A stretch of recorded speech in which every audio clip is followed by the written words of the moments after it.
Sean Fennessey. I'm Amanda Dobbins. And this is The Big Picture, a conversation show about Robert Redford. Tracy Letts is here. Hello. I am. Hi. Hello. You're here to just be a podcaster. That's all I do. You're not selling anything. No. You're not promoting anything. No. You're not here to talk about physical media.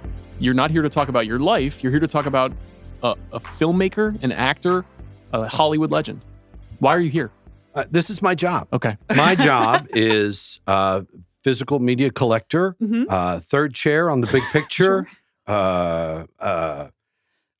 bon vivant, and as a hobby, I occasionally write a play or appear in a film. But this is my job. I'm doing my job, and I've done the work. Welcome back to work. Amanda, how are you feeling about the work today? I'm a bit nervous because before this recording, Tracy indicated to me that he watched multiple episodes of Robert Redford's television work. I have at least one I would like to discuss. I have been in the mines doing the Redford work. I have seen a lot of things, but I did not make it to the TV episodes. So I'm starting out daunted. A couple of good ones. Just a sampling. I did not see all of Robert Redford's TV work. Just a sampling. Okay, well, just that should give you some indication of what we're attempting to do here, which is we are going to talk about in celebration of the life and work of one of the biggest careers in Hollywood history. I think right after he passed, we talked about it, and I said, I can't think of someone who had actually a bigger impact on the industry at large in that era, in part because of the multiple different roles that he played, first as a star, then as a filmmaker, then as a sort of activist and shepherd for lots and lots and lots of great artists over the last 40 plus years of the Sundance Institute. So talking about him is challenging, but let's just try to have a general conversation at first. Do you remember the first time you saw him? Yeah, I was 8 years old, and I saw him in The Sting in the movie theater, 1973.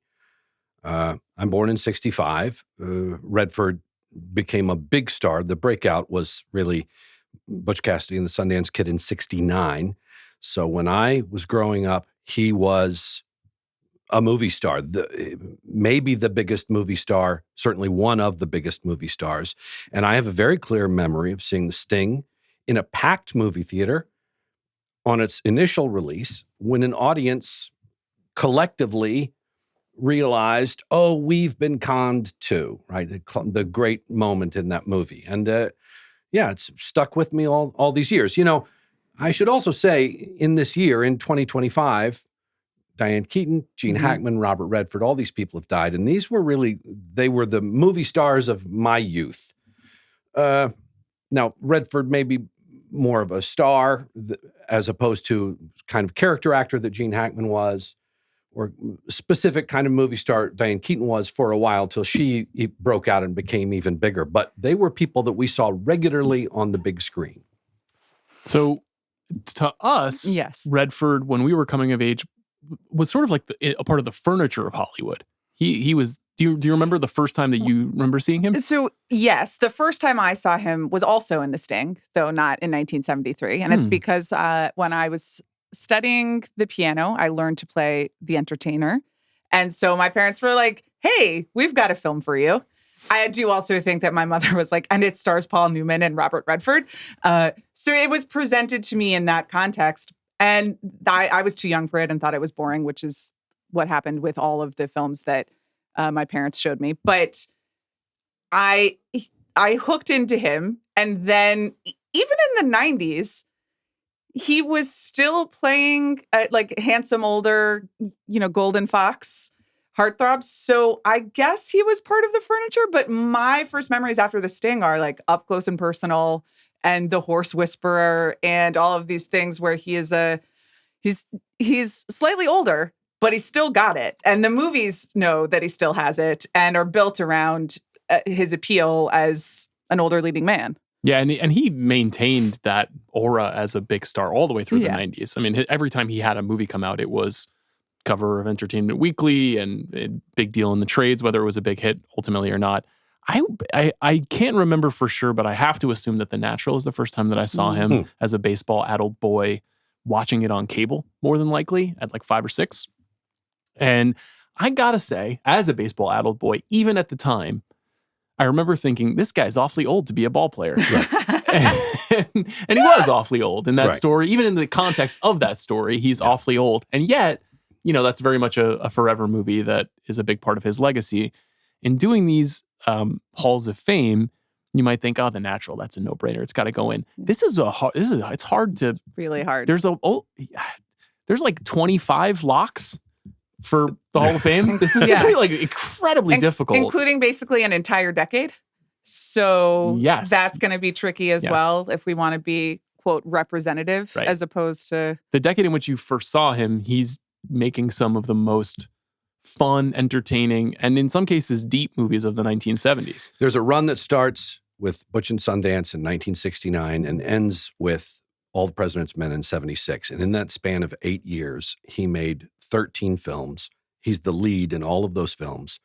And you could construct the Hall of Fame out of those 13 movies. You could select the best 10 movies from that 13 and have a Hall of Fame. No, obviously we'll go beyond that, but I mean, it was quite a run. It's pretty crazy. So what do you think do you think of him as a special actor? We know he's a special star, right? He's handsome. He's got this incredible still charisma. But as an actor, how do you think about him? I think he's underrated. I think he's very deeply skilled.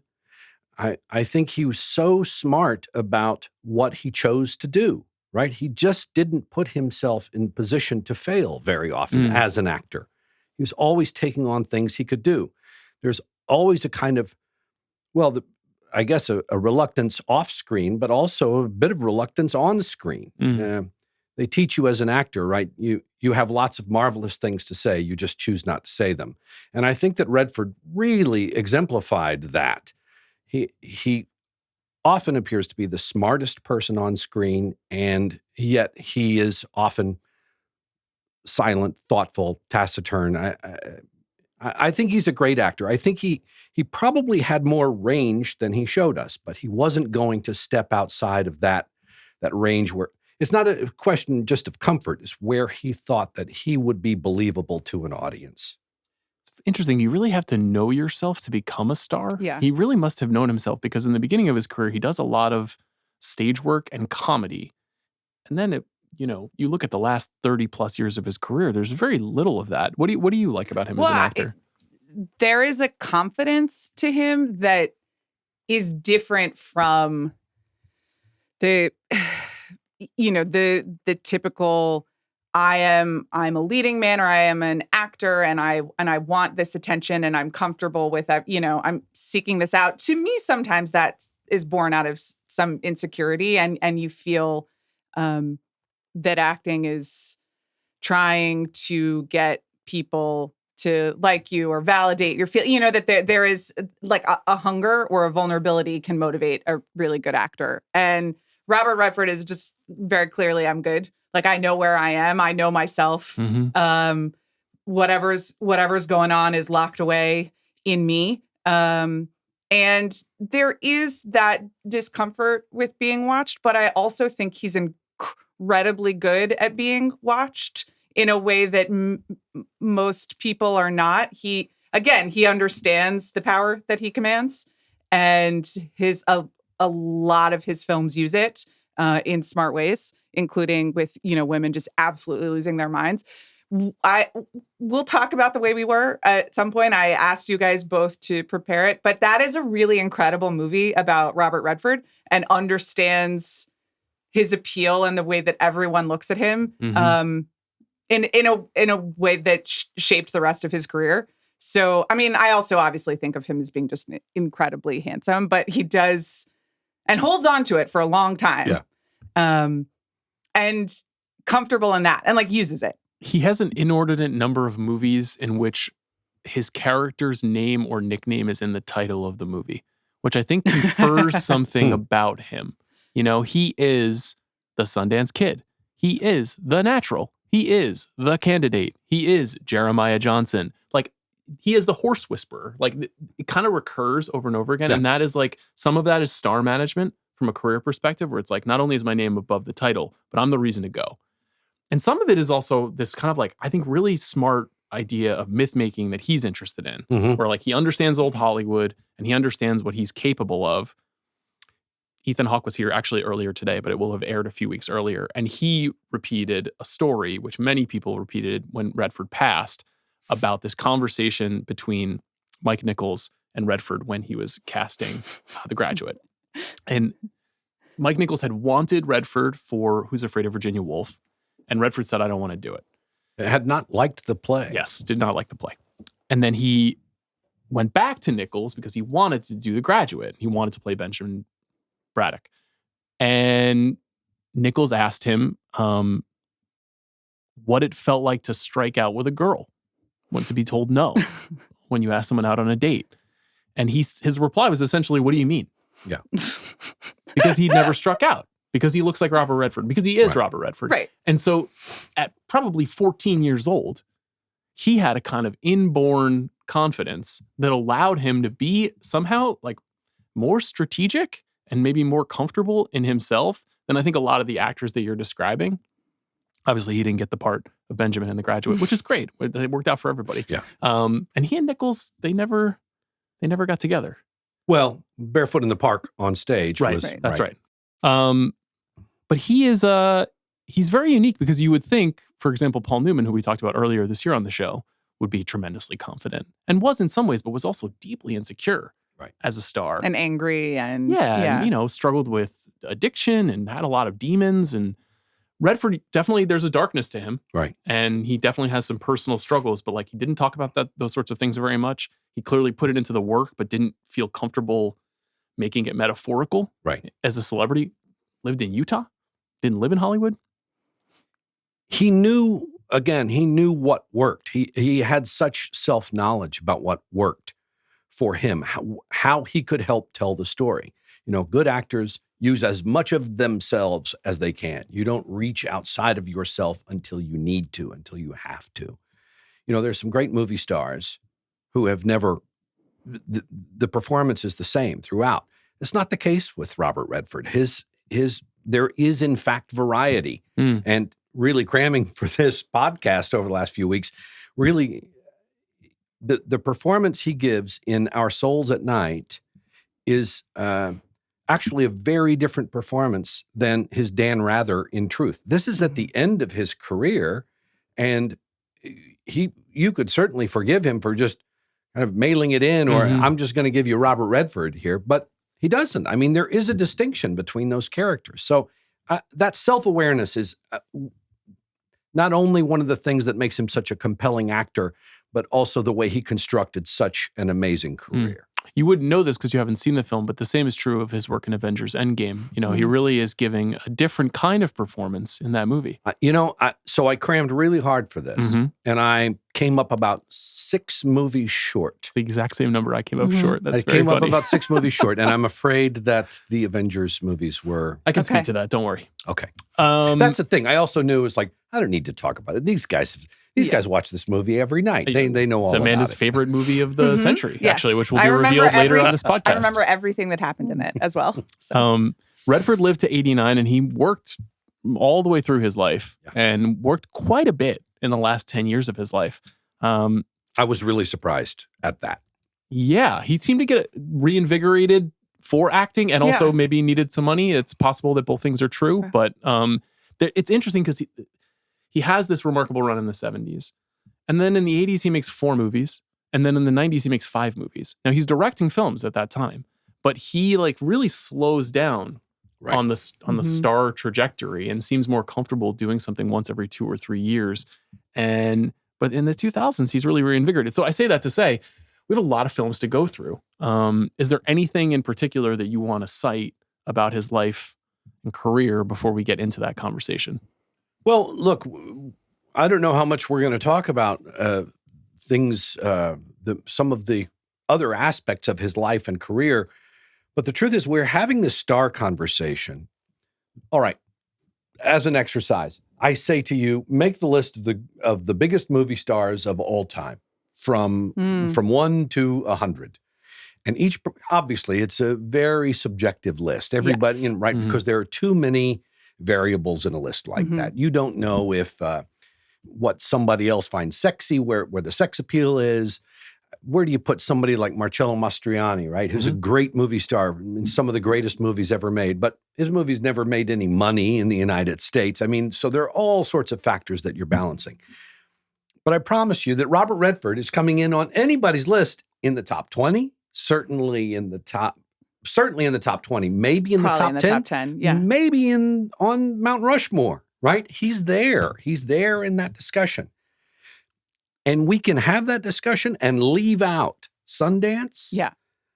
His producing credits, his activism, especially for environmental justice, Native American issues. You can leave all of that stuff. I mean, Sundance alone would put him right at the top of his craft, at the top of... He dramatically altered independent film in America. I mean, I was going to ask whether Sundance is eligible as a concept. We're already in so much pain trying to cut this down to 10. The idea of adding an institute and festival to the list makes my head hurt. Now, I want to pitch an idea that I have. Okay.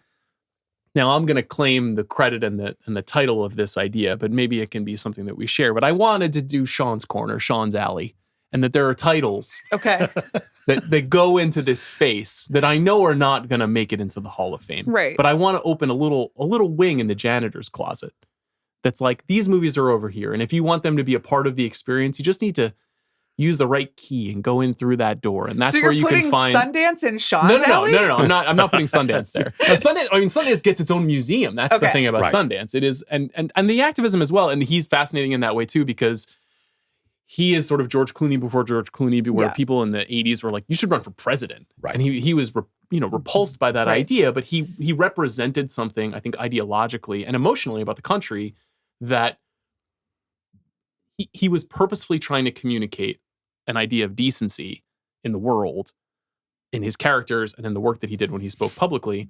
But he also was a tough guy. He was a hard guy. And there are a lot of stories about working with him over the years where he's very specific and very intentional and not always easy to work with. And so you can also read a lot about the ways in which he made those decisions and earned this gravitas and legendary status. Fascinating dude. Really fascinating dude. I don't know that I fully understand Sean's Corner. Yes. Don't worry. And it's over there. You were gesturing to like a little space. Right over here. Yeah. This is the little alley. Do we have access to Sean's Corner? Well, if you're nice to me in this conversation, maybe I'll lend you a key. Well, do you remember for Newman, we were so overwhelmed by the amount of work that we invented. I think that it was a blue, and each person gets a blue. Would you like to institute that? I think we should have 3 blues. Okay. 3 individual personal picks that exist outside of the green delineation in the Hall of Fame. So maybe they start yellow, and then when we go back through the yellows, we can say, oh, that's my blue. Now, can we share a blue? What if 2 of us have a blue, but we decide it's not going in the Hall of Fame? We certainly can. I guess we could share it, but that maybe we could strategize. This isn't a draft. We're not competing against each other. No, of course not. So then we can share the wealth. I feel great about it. I have to remind myself this is all made up. Right. I do too. That's unfortunately the problem with my life. A couple of quick notes about his career before we get into it. Only nominated for 1 Best Actor Academy Award. That was for the film that you saw in movie theaters, The Sting. Honestly, a very strange nomination relative to the history of his career. And is he even the lead of that movie? Really liked The Sting. They did. They really liked it. He did win Best Director in his career. We will get to the film for which he won. He was nominated once more for Best Director and also nominated for Best Picture one year. One of his films won Best Picture at the Academy Awards. He was given an honorary Academy Award in 2002. But, he's not celebrated in the same way that we think of the great screen icons where they get 2 or 3 Academy Award wins for their performances. He didn't have that reputation. And honestly, critics were not really super fond of him. They often criticized him as being very wooden and internal and quiet and very full of himself. That was something you find in a lot of criticism about his movies. It's a little strange because he sure made those people a lot of goddamn money. He did. And one of the amazing things going through these movies is to look at the box office. Even movies that you go, well, that was a failure, that was marginal, and you go, oh no, The Great Gatsby was actually one of the biggest hits of that year. I mean, he made people a lot of money in this business. Yeah, that's an interesting movie to talk about too in terms of his persona at that time and how he pivots away from that. But should we jump in? Should we start talking about films? Let's grade it. Let's grade it. He started in the theater. He did. And you know anything about his work in the theater? Anything notable that you want to cite? Well, I know that his first play was Tall Story on Broadway, which was written by Lindsay and Krause and directed by Joshua Logan. And they got him because he could play basketball. They needed real basketball players, but he was only 5'10", but he looked credible dribbling a basketball across the court. And then they made a movie of Tall Story, which is not a memorable thing, but he's uncredited in that film. His first movie with Jane Fonda. Not his last. When he talks about his past, he has a kind of remove from the idea of wanting to become an actor. He talked about how when he was a teenager, he made fun of actors, he made fun of the theater, and then he got to be older and saw himself as a more sophisticated artist type, moved to France, studied painting and art, and then realized how broke he was going to be and came back to the United States and California and really started working, spent time in New York, worked in the theater, and then started booking TV jobs. And he pretty steadily works in episodic television for 4 or 5 years. And Amanda has not seen any of this work. Yeah. But you've seen some of it. I saw In the Presence of Mine Enemies, which is a Playhouse 90. It's actually the last Playhouse 90. It was the last episode of that TV series. And it's written by Rod Serling, and it's directed by, name escapes me, Fielder Cook. Directed by Fielder Cook. And he's in there with some heavy hitters. He's in there with Charles Lawton and Arthur Kennedy. And he's playing a German soldier. He's actually doing a German accent. That was the conceit at the time. You're right. He's doing German accented English. He falls in love with a Jewish girl in the Warsaw Ghetto and has pangs of guilt, and he's, I don't think anybody ever really did that. German soldiers fall in love with Jewish girls and have pangs of guilt. I don't think that really happened. But that's the conceit of the TV show you anyway, never know. Written by Rod You Serling. speak for the entirety of the German infantry? That's the side you want to jump in on? Not defending anyone. I'm just never say never. And I have to say, it's a credible performance. He has some good scenes with George McCready. George McCready, the bad guy from Paths of Glory, and they have some great scenes. George McCready, a really bad Nazi. I mean, in the film, the other side of the coin of Redford's Nazi, and they have some good scenes together. It's good. It's a credible performance. He's, like I say, he's in there with some real players. By the way, that same year, he's in The Case of the Treacherous Toupee. That's his Perry Mason episode, and I have to say that's a real dud. You can miss that. He's That's also it's a great title. He's also in The Iceman Cometh, directed by Sidney Lumet and Jason Robards, who was our foremost interpreter of O'Neill. And Redford played Don Parrott in that, which is a fun part, relatively speaking, in Iceman Cometh. And so he's doing the stuff he's doing on TV is real stuff. One thing that's probably fairly easy to track down for listeners of the show that I always like is he's in a very memorable and excellent episode of The Twilight Zone called Nothing in the Dark. I don't know. Have you ever seen this episode? I did. I watched it in preparation for this podcast. Yes. So not written by Rod Serling, this episode. It's written by George Clayton Johnson. But he got the job because he had done the previous Rod Serling script. And Rod Serling remembered him when they were casting this. And in this episode, he plays a man who arrives at the door of an old woman who has been evading death most of her life. And she has a great deal of paranoia, and he is the voice on the other side asking to come in. And he's asking to come in because he needs help. He needs something from her. And it is just this two-hander between these two characters. I haven't seen it in some time, but I remember him being, I guess I can spoil this 60-year-old episode, is he's deaf. Yeah. And he's come to fetch her. And that's the big reveal at the end of the episode. But it is like, I mean, I'm sure I saw this when I was a teenager and discovering the Twilight Zone, but I was mesmerized by him and his kind of serpentine charm in this part. He's really great. And you could tell in 1964, this guy's got it. This guy's got the juice. He's really good. It's a really good episode of The Twilight Zone, directed by Lamont Johnson, who went on to direct some good movies as well. I also saw First Class Mouliac, which is an episode of Route 66. which is also a bit of a dud. You can Okay. give that It's a too pass. bad. But Martin Balsam is in it, Okay. who he would cast in All the President's Men That's right. a few years later. Oh, he had also auditioned to be the lead in Route 66, one of the leads, and Martin Milner got the part, so they remembered him and brought him back to be a guest star on the show. Memorable sliding door if he had gotten that part. What movies would he have not appeared in? Let's Right. talk about them. Yes, because this is a movie podcast. Yes. Well, I'm glad you guys watched them today. Wow. Wow. This is what it's like. We got judged. This is if you I want, just got judged. If You want, did the work. If you want third I chair, respect this is it. what it's like. You, I respect. He's just like talking about the Twilight Zone again. This is the greatest television show of all time. You already mentioned the uncredited part, so we won't talk about that. Okay. There's only one incredibly small early film that is happening while he's doing this stage work called War Hunt, which I have not seen, but Amanda says she has seen. I watched it for this podcast Great. Very good. because I also did my homework and it was Excellent. a film. It was fine. Okay. He is a soldier in the Korean War, and this time he is once again like the quote unquote good American soldier,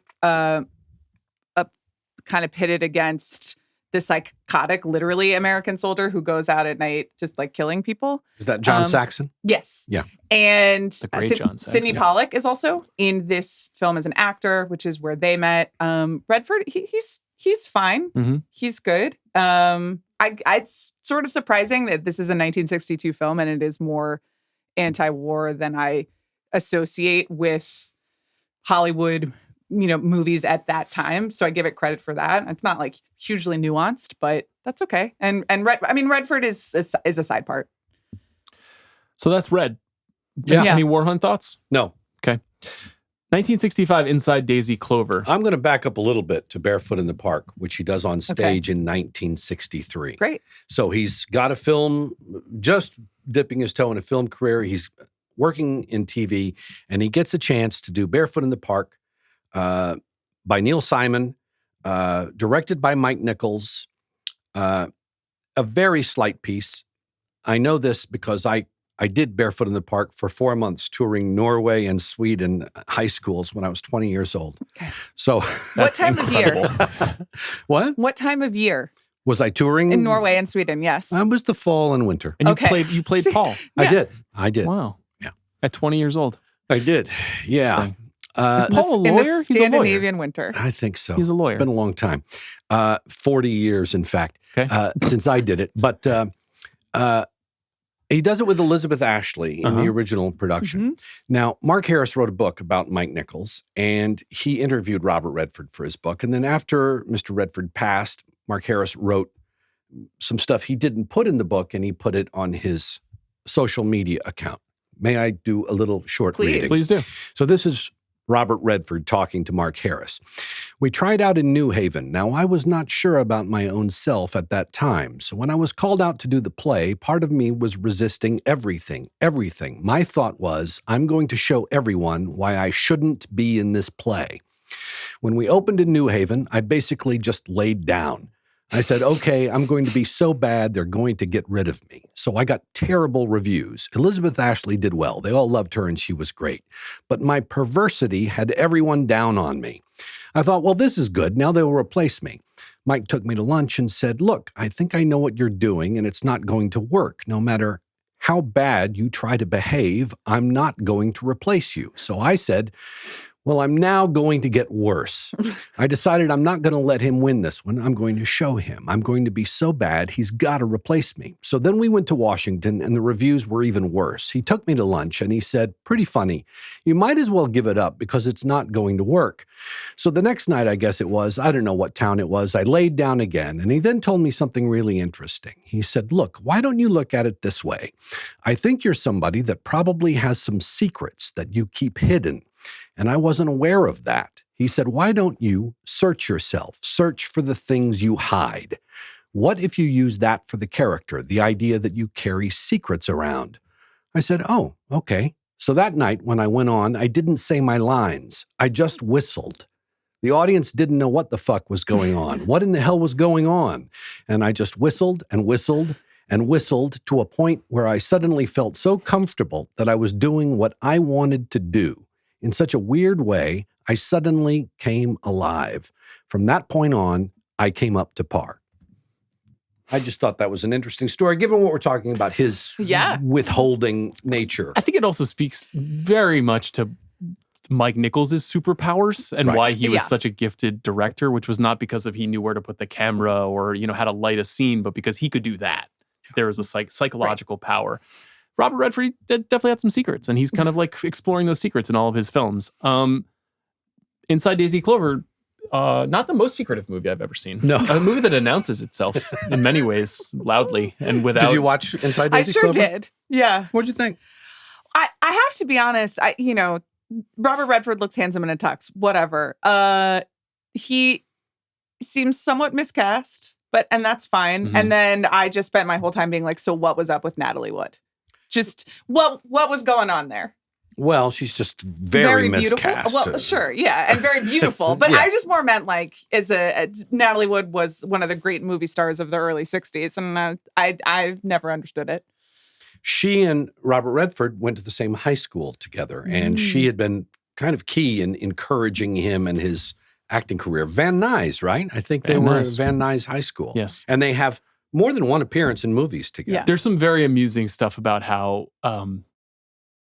Redford, with no disrespect, would often like undermine his own access to a certain level. Like Dory Sher, the famous Hollywood executive, his son was one of his best friends. Like he was very connected growing up in Van Nuys to a lot of people in the business. So he was not some kid from nowhere. He's a California guy. Right. He's an LA guy.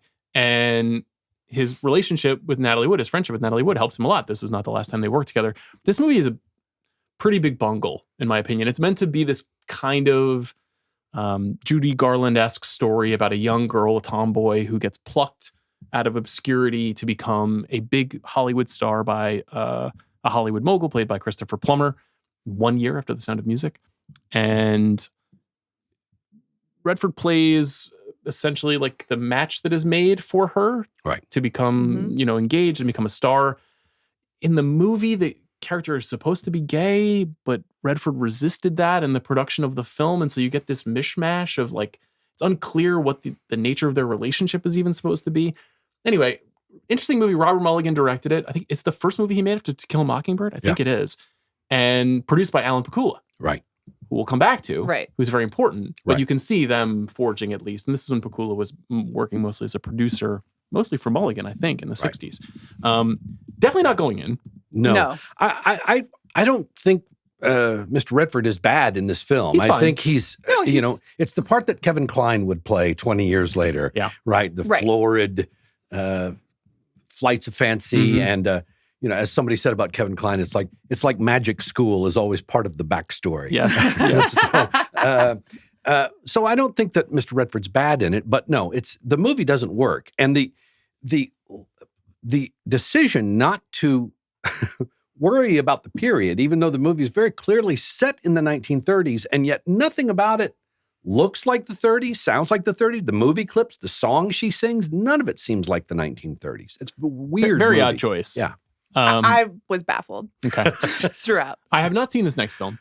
Situation Hopeless, ... but not serious, which is a comedy that was based on a novel written by Robert Shaw, the Robert Shaw. That's the only interesting thing about it, I think. I mean, it does star Alec Guinness. Yeah. Redford is, the third or fourth lead. He doesn't have a huge part in the film.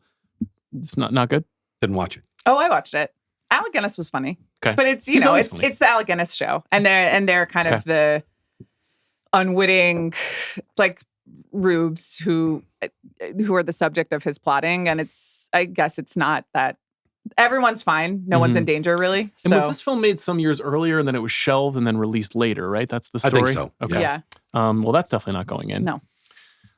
Let's talk about 1966's This Property is Condemned, which is a Tennessee Williams play adapted. We return once again to Natalie Wood. Tennessee Williams tried to take his name off of it. You can see why. Yeah. So interesting that he starts his career in this fashion as a film actor and is in a handful of duds. They are some duds, yeah. Screenplay by Francis Ford Coppola. Yes. For In part. Right. Property is Condemned. Among in part. like 8 other people, right? Which is, again, part of the problem. Yeah, they really had to hammer down this filet-o-fish. And it's his first collaboration with Sidney Pollack as actor-director. Right. And did Pollack come in late? What is the story? Isn't there a story? Was he always on this originally?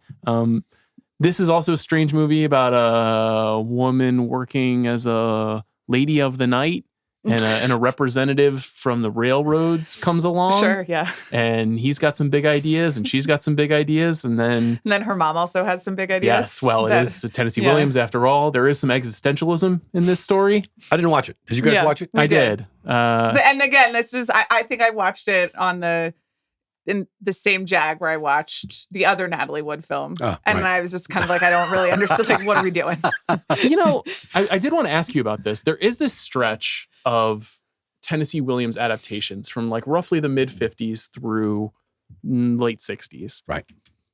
Some of his best known work, some more obscure work. Very few of them are very good.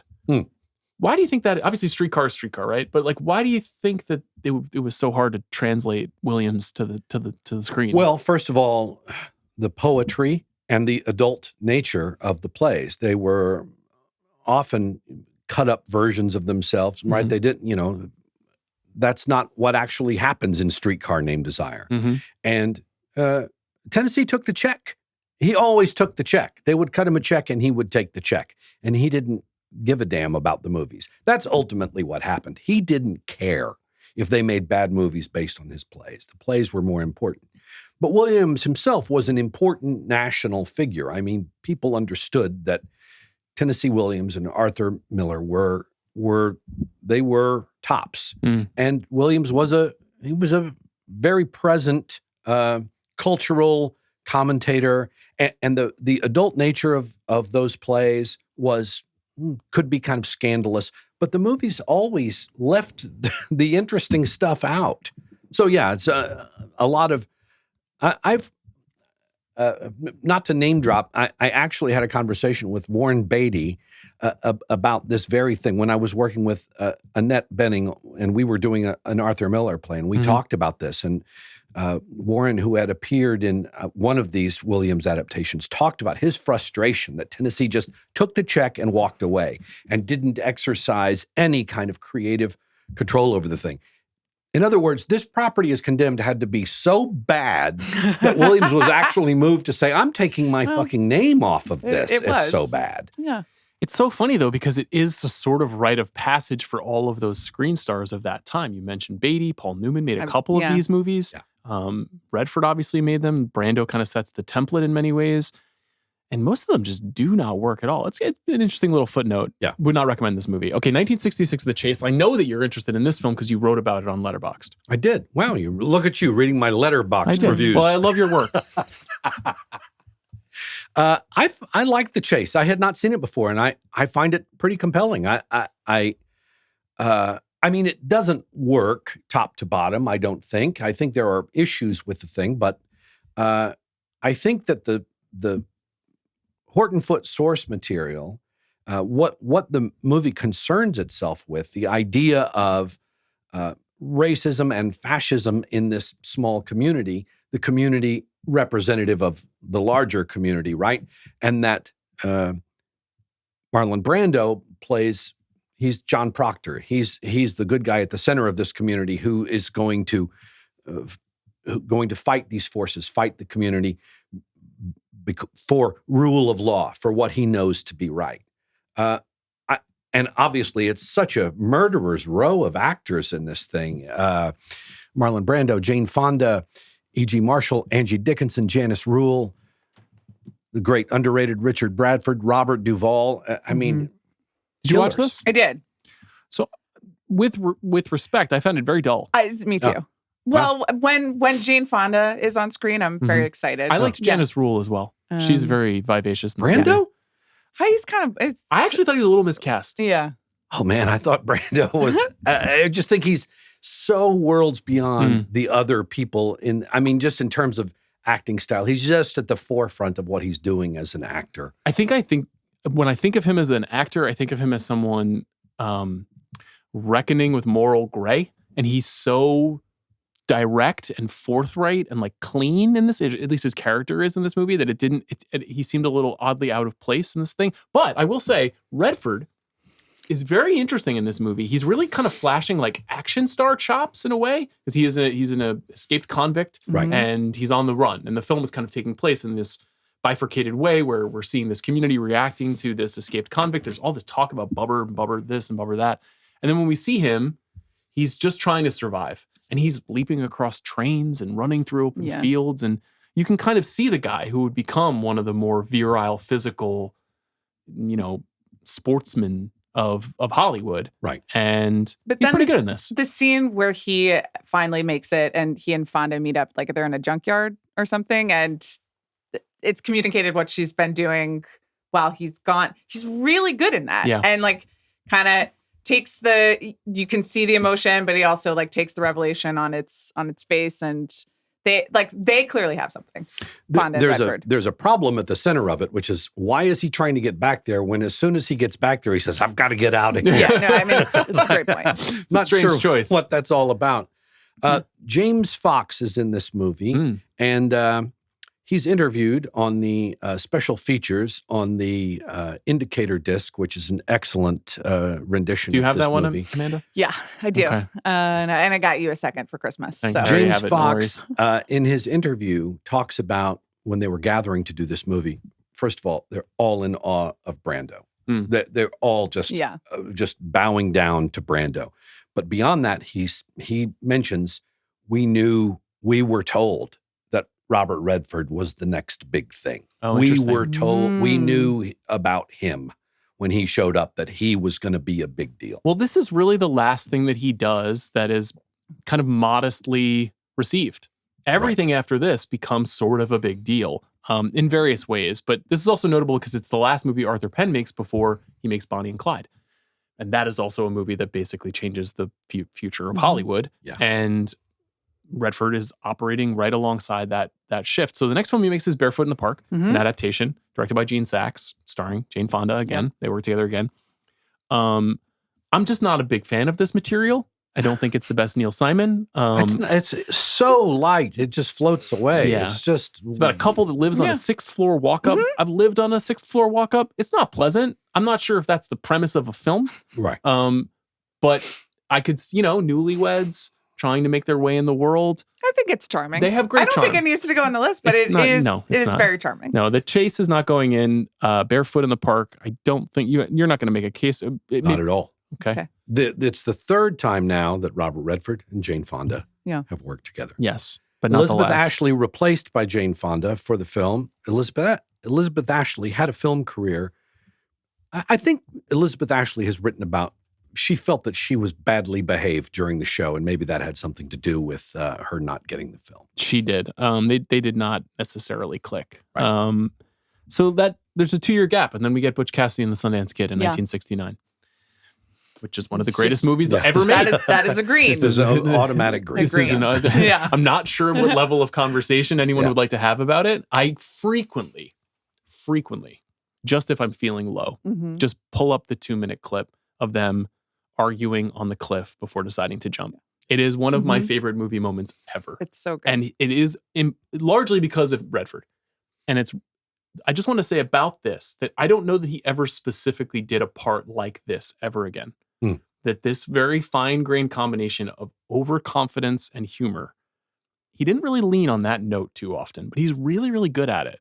And this movie obviously works because of their chemistry, right. But it's a movie that makes me smile. He's very reactive in that moment, which I don't really associate with the rest of his career. Yes. He's usually setting the tone, but he and Newman are really going off each other. I also, in addition to that clip, the clip when they finally make it to Bolivia and he's just wandering around with all the goats yelling. I rewatched that again this morning. I just need to get in the vibe. It's really, really funny. He doesn't yell very much in movies. This is a very unusual kind of thing for him, but he's really wonderful in this movie. This kicks off a relationship with George Roy Hill, which we will come back to as we go through the list. Any Sundance Kid thoughts? Look, it's just so self-evident. Again, like you said, there's not that much to say about it. If you don't like Butch Cassidy and the Sundance Kid, something's wrong with you. Probably don't like movies.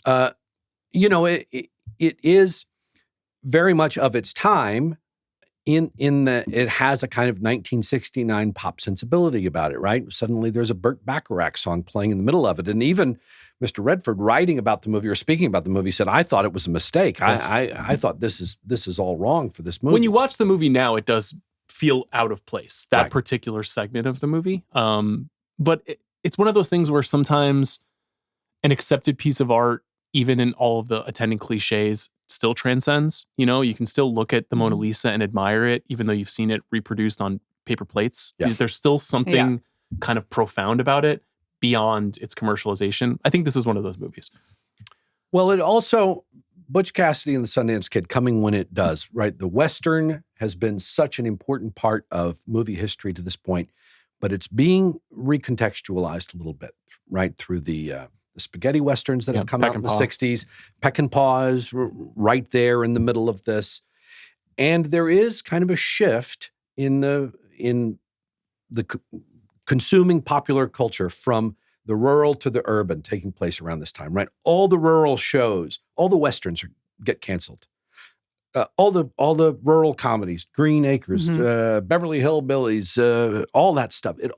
They just wipe all that stuff out and they replace it with All in the Family and Good Times. Will and no longer be relevant, as Gil Scott Heron said. There you go.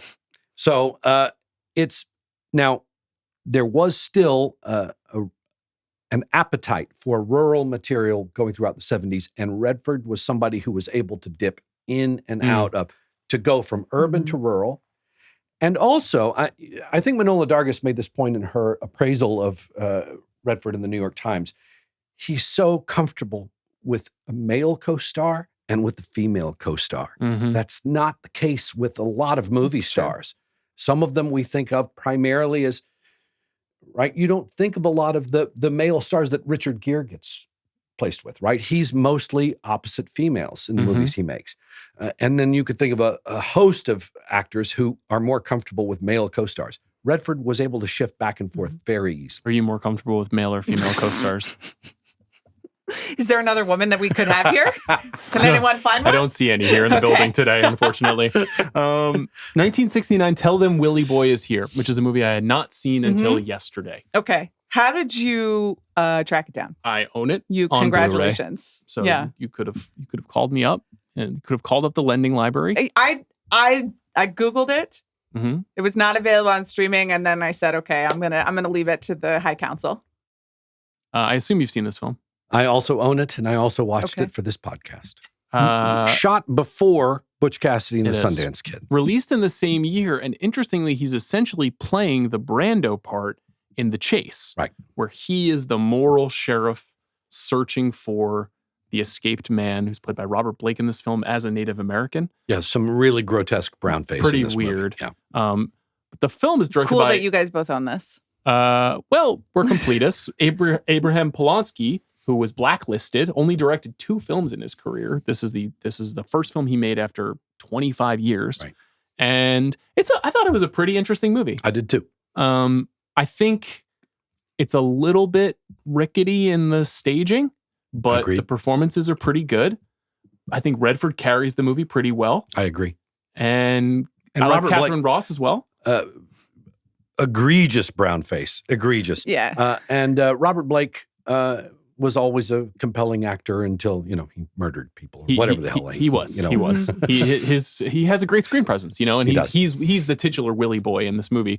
This is definitely not going in, but I think if you like Redford, it's worth checking out for the completists. You guys were just absolutely veering through a lot on that one. Good job. Just talking truth. Yeah. Just talking truth. Based on a true story, too. That's right. Okay, 1969 Downhill Racer. Now, I'll foreground this by saying this is one of my favorite movies ever made. So it's really cool. I think that this is an utterly unique film, and I think it also speaks immensely to what Redford is interested in and how he made things happen. It's his first movie with Michael Ritchie. They go on to make a few more movies together. It's a film about a downhill racer, a skier competing in the Olympics. His coach is Gene Hackman, and he is is it James Salter who wrote it? I think it's James Salter, the great novelist.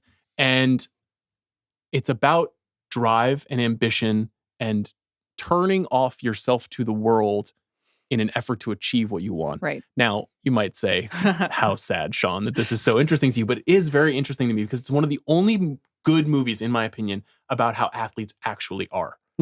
And I wrote about it 15 years ago about how much I liked it and how there's very few movies about winter sports. That's just not something you see very often. But I'm not going to make the case that this is one of his 10 essential films, but it is a film. If I were to build an alley, I would consider placing this in my alley. It doesn't need to be locked alone in your alley. I want to hear your thoughts. I want you, if you want to celebrate it, wonderful. Green for me. It's completely green. I kind of think so too. I mean, but that's really interesting. I'm very heartened to hear you say that. It's an amazing movie about, about sports, but also just about ambitious, successful people and kind of how you have to be a psychopath. It is an amazing, feat of filmmaking, and just they are skiing. I believe they're mostly in Austria, but they are in Europe and filming through several actual skiing races in the late 60s. So it's sort of like F1, but in 1969. And it looks beautiful. It's a good comparison, actually. They're somewhat similar. Downhill Racer is a far superior movie, but it's similar kind of framework. But just in that they used it, and that you get all of these very exciting, beautiful shots of people going down these mountains. It's beautiful to watch. And then it's a cool movie for Redford to do because he is already engaging with, he's not a very likable character in this, or if he is likable, it's because he's the protagonist, and how much you want to root for him is really what the film is about in a lot of ways. But for this early in his career to take on something that is ugly, that, spoiler alert, doesn't get the girl, that even in the moment of triumph is portrayed as a pretty, it's a petty triumph at the end, because you're waiting for the other guy to go down the hill and they have that moment of recognition. So it's a cool move for him, and a cool demonstrates an early understanding of who he is, what his career is, what he's good at, and how to turn it on its head to do something interesting. Totally badass. I'm down with it all the way. Green. I fucking love it. This is going to be really hard, though, guys. If we're putting Downhill Racer in, this is going to be hard. Well, okay. Let's just leave it at that. Other than to say the final point you made is the case I would have made for it is this is the movie where he determines what his screen persona is, which is that taciturn quality that you described. He really carves it out here. Okay, next movie, 1970, Little Foss and Big Halsey. This is a Sidney J. Furie movie about two motorcycle racers. Yeah. It's not very good, in my opinion. No. I thought it was better than I thought it was going to be. Okay. I had not seen it before, and I kind of enjoyed it. Okay. And one of the things I really enjoyed about it is Redford's performance. He embraces a more animal side of his nature and of his sexuality in this movie. He does most of this movie without his shirt on.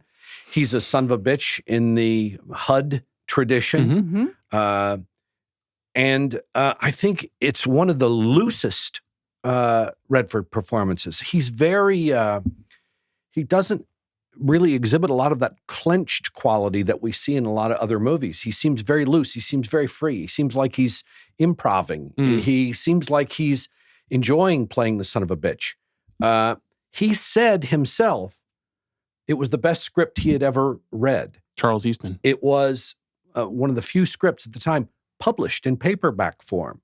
Charles Eastman was the brother of the screenwriter, the woman who wrote Five Easy Pieces. They were brother and sister. And so there's a part of me when I see Little Foss and Big Halsey, there was at that time a kind of existential movie, usually rural, men and cars, men and women and motorcycles. Even Downhill Racer somewhat falls into this category, and it includes movies like Electra Glide in Blue and Five Easy Pieces and Cockfighter. And they are kind of dreamy. They're not, there's no plot. There's no story to follow. Men want to go fast and get away from their problems. Yeah. And it's a great subgenre of film. Zen and the Art of Motorcycle Maintenance approach. I found it compelling in that regard. I'm not at all advocating for it to go into the Hall of Fame, but I was delighted to find something I liked better than I thought I was going to like. Appreciate your advocacy, Red. 1972, Jeremiah Johnson. So this is a reunion with Sidney Pollack. Mm-hmm. This is a mountain man survival film, a film that Sidney Pollack staked his career and finances on. Right, mortgaged his house. He felt he absolutely needed to do this with Redford. Redford, you would not think would be the right fit per se for this part. This has become, for two reasons, I think, one of the more iconic movies of the 70s. One, it kind of kicks off this mountain man revival idea. Mm-hmm. And two, it's becoming a legendary internet meme. Yeah. The nod in this film. That apparently a lot of people thought was Zach Galifianakis for the longest time. I did for a long time. Yeah. I learned that before preparing for this podcast. I want to be clear. I've known that for several years, but the first 2 years of the meme, I thought it was Zach Galifianakis. This is a movie I actually haven't seen in some time, so I don't know if I can speak specifically to it. I remember liking it and not loving it, but you can see why it's a big hit. I think I have a lot of thoughts about him and Pollack and what they do for each other and what they don't do for each other. And I do think that sometimes they can indulge the dullest parts of their personalities. Huh. And I look at some of the movies that they made, and then I look at some of the movies they made with other filmmakers and other actors, and it's their comfort actually maybe like works against them at times, or they're more comfortable being patient together, which I respect, but doesn't always make my favorite movies. Right. Nevertheless, I do recognize that this is a very iconic film, and it's very well liked. So what do you guys say? What are your thoughts on Jeremiah Johnson? You know, in the same way that you described like Little Faust and Big Halsey as a genre of, men want to go fast and get away from their problems. They're like, men need to like go be in nature and get away from their problems and be manly. I'm like, that's cool, but I don't care that much. So it's sort of a subject matter issue. I do also think that we're perhaps overweighting the film for the meme. It has really taken on a second and third life, and it's a great meme. But were you old enough to see this in theaters? I did not see this in theater. Okay. This movie was a very big hit at the time, by the way. Very big. Big box office. Yep. I rewatched it in preparation for this podcast, and I mean, love it. I would make it green. I love this movie. I love it in terms of Redford's career because there is some real myth building here, right? Mm-hmm. He is really the hero of this movie, and the hero in this movie becomes a legend. Mm-hmm. And I think with a lot of movie stars, there is an early movie in their career where they say, all right, I'm going to own this. I own the legend. I will take that on.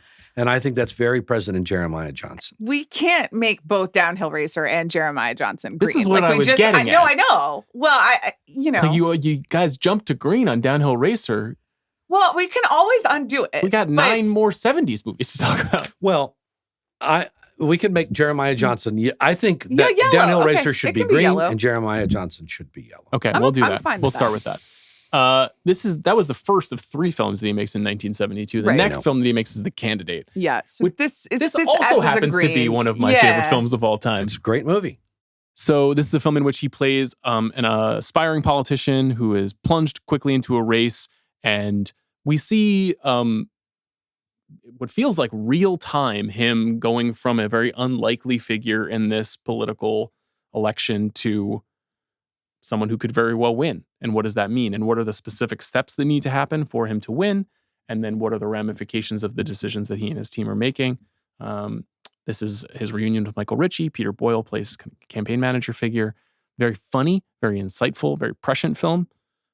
One of the loosest Redford movies. I think the idea that this guy is kind of figuring it out in real time is really well portrayed by him. And one of the great endings ever. One of the great final lines in movie history. Academy Award for Best Screenplay for Jeremy Larner. So this movie, I think, for the physical media heads, this is a painful one. Oh man, is it ever? There's only one DVD version available in a snap case. Really? Which makes me want to die. So a snap case is just the traditional plastic case? It's the paper case. It's a cardboard case. Do you own that? I do.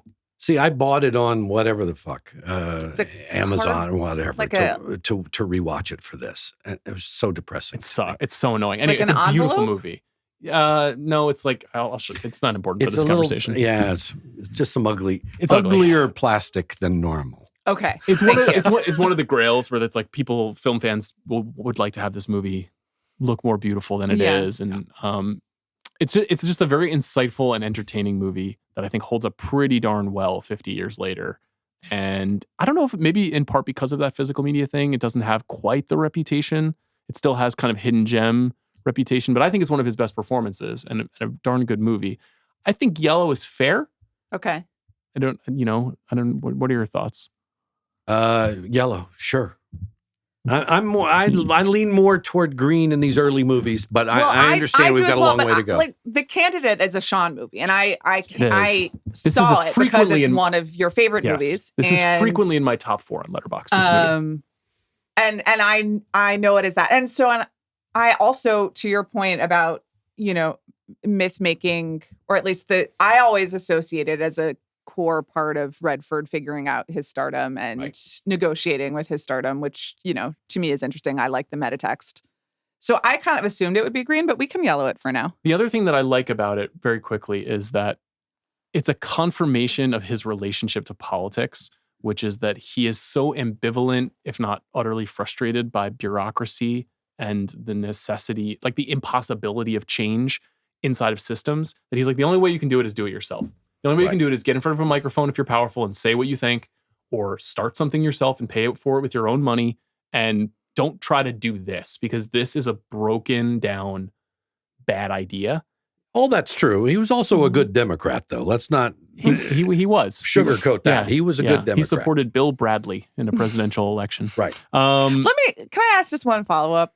How often are you changing your Letterboxd top 4? Well, every month. So it's like on the calendar?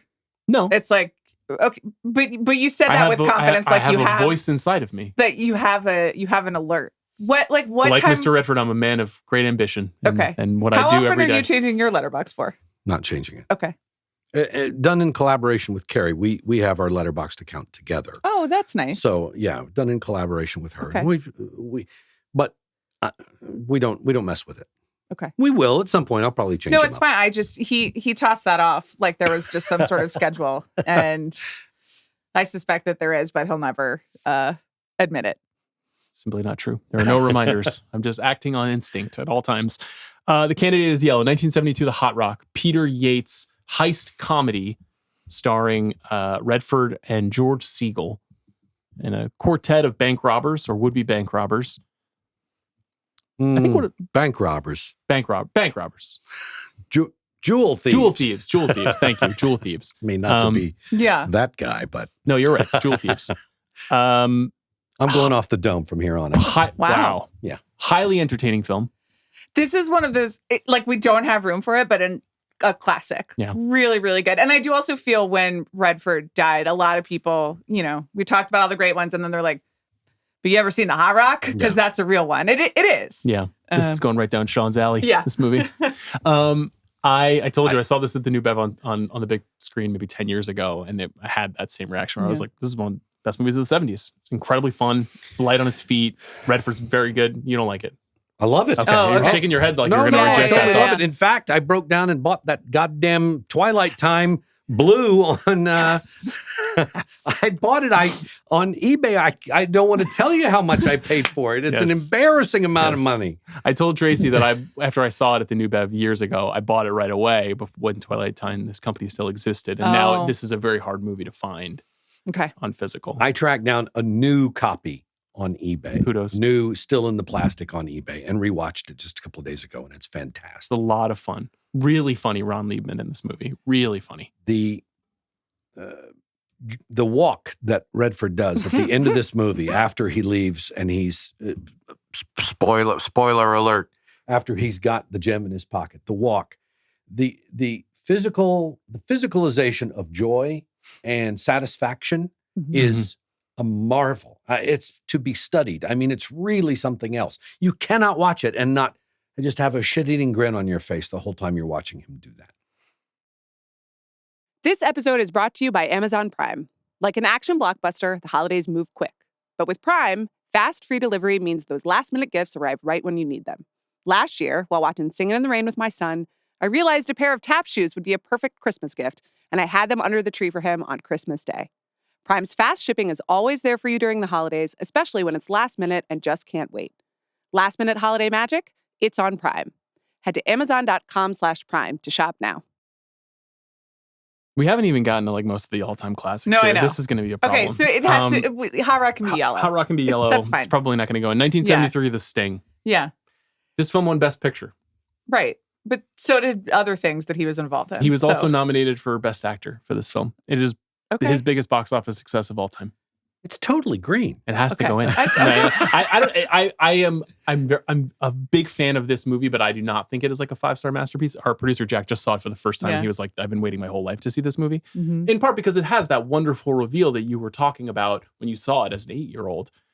I do think a 3rd and 5th and 9th viewings are a little bit less compelling for me personally. Chris Ryan said he thought it was better than Butch Cassidy and the Sundance Kid. That's something I don't understand. That's wilding. I don't but, understand that. You know, we can't be responsible for all of his opinions. But I agree that this thing has to go in. Let's continue. Let's talk about The Way We Were.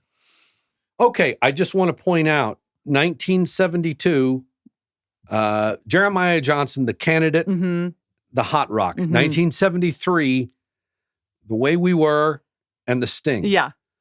Who It's ever had a unmatched. 2-year run like that? It's unmatched. Right? There's nobody it's else out of ever. insane. It's out of control. It's That is a completely good insane. episode of this show. Yeah. Is 2-year runs. I've always wanted to do a series on the best runs of all time.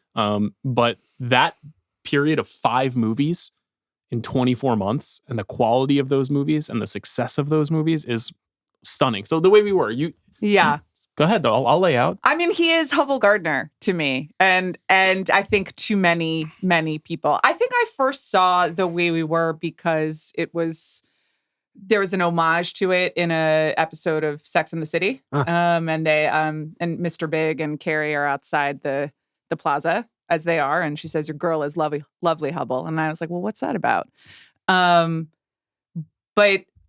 I think that there is no better movie ever made about the really handsome, kind of perfect guy who's just out of reach, and you can't, and it's never going to work. And even he wants it to work, and he thinks he can be more interesting, and he thinks he can be different. And that the short story that Hubble writes, that I think it's called The All-American Smile, and it's sort of. There's a self-loathing quality to Hubble, and he's so interested in the Barbra Streisand character, and but like at the end, he's just kind of a cuck. Like he is, like he can't live up to what he's supposed to do, and then the movie totally falls apart, or doesn't fall apart, but like it's not clear why he just like builds a crib and then never sees his daughter ever again. I don't totally, Not relatable to me. We could do a rewrite, or maybe just don't build the crib. But I mean, it's a pretty iconic role. Smash sensation film. One of the biggest movies in the 1970s. True. Sidney Pollack again. Yeah. It's fine. I mean, I know men don't get this. Men really don't get this. This is like, I mean, it's true. It's not bad. I'm not criticizing it. I think it's good. I'm going to criticize it. Okay, great. And I don't think it is a gender thing, actually. I watched it with Carrie recently, and we kind of came away feeling the same way about it.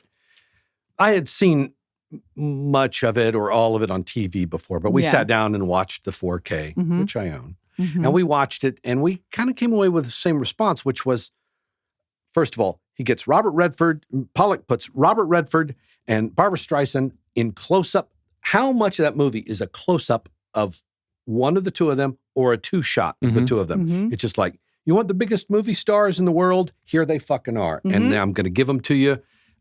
And that is an achievement. The song works. It does. The song totally works. 100%. The song hits all the spots inside you it's supposed to hit. The ending works. Yeah, The amazing. parting of the two of them absolutely works and hits you in that place like, oh, the one that got away, all that kind of thing. There are things about this movie that are surprisingly kind of slipshod. The attention to period is nil. The attention to characters who are supposed to age 25 years over the course of this thing. They don't change their hair. They're both in. Yeah, she does. Katie changes her hair, and it's a major plot point. And then in the end, he's like, you went back to your hair. Oh, right. It looks That's great. True. But they're not even wearing period haircuts. But you're right. But it's not about the time period. It's about like her sort of, trying to like assimilate and be like and then having her natural hair. Do you buy her activism? Yes, more than his. She stands for she's something. Not an activist. Well, do I buy Katie's? I don't know. I mean, something about her activism feels like just on the border, not quite, but just on the border of like wacky dame. Do you believe that? Wacky dame and her socialist ideas. It's like Jerry Lewis. She would have done very well in Mom Donnie's New York, is what I'll say. She's a real democratic socialist. I just think that stuff is given some short shrift. And sure, I mean everything having to do with the House of Un-American Activities Committee is it's not explored. It's pretty confusing.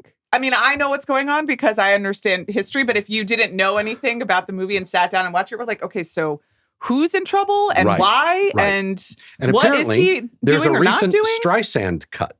Right? Do you know about this? There's a recent Streisand cut of the movie that puts a lot of the House Un-American Activities Committee stuff back into the third act. Oh. Pollock said no. Pollock didn't want it. So it's not a director's cut. It's a Streisand cut. Interesting. Babs. Some people think it's better. Some people I argue that it's better. I believe. I saw this movie many years ago. I thought it was perfectly fine, and I haven't revisited it. You don't have a heart. Okay, fair enough. It works, and it was clearly a cultural. Yeah. So this is maybe the signature romantic feature of his career. There's probably one other one that we can make the case for, though it's also not a film I love. So in that vein, Redford, one of the heartthrobs of the second half of the 20th century. Yeah. I think if you spoke to a lot of people who would identify themselves as Robert Redford fans, it wasn't usually like weedly little Blu-ray collectors like me. It was women. Women loved Robert Redford. Yeah. And I think this is the reason why, this movie. Our friend and colleague, Julia Littman, is a huge Robert Redford fan. She and her mother both. And I think on down days, they get together and watch Robert Redford films. I texted her. I said, what is your pick? What's the number one? What do I have to put in? Instant the way we were. So I think for that reason, this has to be green. I do too. Yeah. Okay, great. I can argue against the quality of the movie and still say it's. I agree with you. Yeah. And the script, it seems like they did cut a lot out. It kind of falls apart. The motivations at end, it's like, why can't they make it work? I mean, I don't really know other than that the movie's arc is that it is supposed to be. The juice is that he's kind of out of grasp. He can't really make it work. But there's not a lot of heat. Right? There's some soft focus making out in front of the fireplace, but there's not a lot of I have to have you. And so you're wondering why they do keep going back to each other as well. And supposedly he really did not want to do the movie, right? I'm pretty sure I remember reading it took him a lot of convincing to end up doing this. Huh. Well, it works. Also just two of the hottest people who've ever lived on planet Earth. She's so good in it. And he too. wore 2 pairs of underwear while shooting the film. To protect himself? He wanted to maintain a professional. Okay. There's not a lot of stories of him trying to bed down his co-stars. It's one of the reasons they loved working with him. Yes. Right? Unlike most of his contemporaries, he was married for a long period of time. Yeah. Reportedly very faithful, and actresses loved him. Yeah. He also, Jane Fonda and Barbra Streisand, 2 fearsome women. And I mean that in a complimentary way, but those are not people. I mean, I guess many people did, put them through issues. I've read the whole Jane Fonda biography twice, but very strong in their careers. Exactly. And forces of nature. And which I after admire. he died, they both came forward with statements of what a gentleman and okay, so The Way We Were is green. That means The Great Gatsby comes in 1974. And this is a big miss. This is the beginning of what I'll describe as dull Redford. And there are a lot of dull Redford movies, which is unusual because he's so magnetic. Did you watch it? I've seen it before. I didn't watch it for this. This was shown to us in high school. We did also read The Great Gatsby. Probably was shown to me as well. But then it has reached like, this is a history textbook. I watched it for this. Just fucking stop with Gatsby. Just fucking stop. It's a great book. Just let it be a book. Stop it. Yeah. I think that it's the same miscalculation over and over again, which is because of the way that he is described in the first half of the book, we keep thinking it needs to be the most beautiful movie star in the Jay Gatsby part. Right. And that's not it. Jay Gatsby is not cool. He is a loser. And He's you're a loser. You're supposed to know he's a loser. That's right. And this movie also, it makes the same miscalculation that, in my opinion, the Baz Luhrmann movie makes as well. There's some interesting stuff in the Baz Luhrmann movie. Yeah. I don't hate that movie.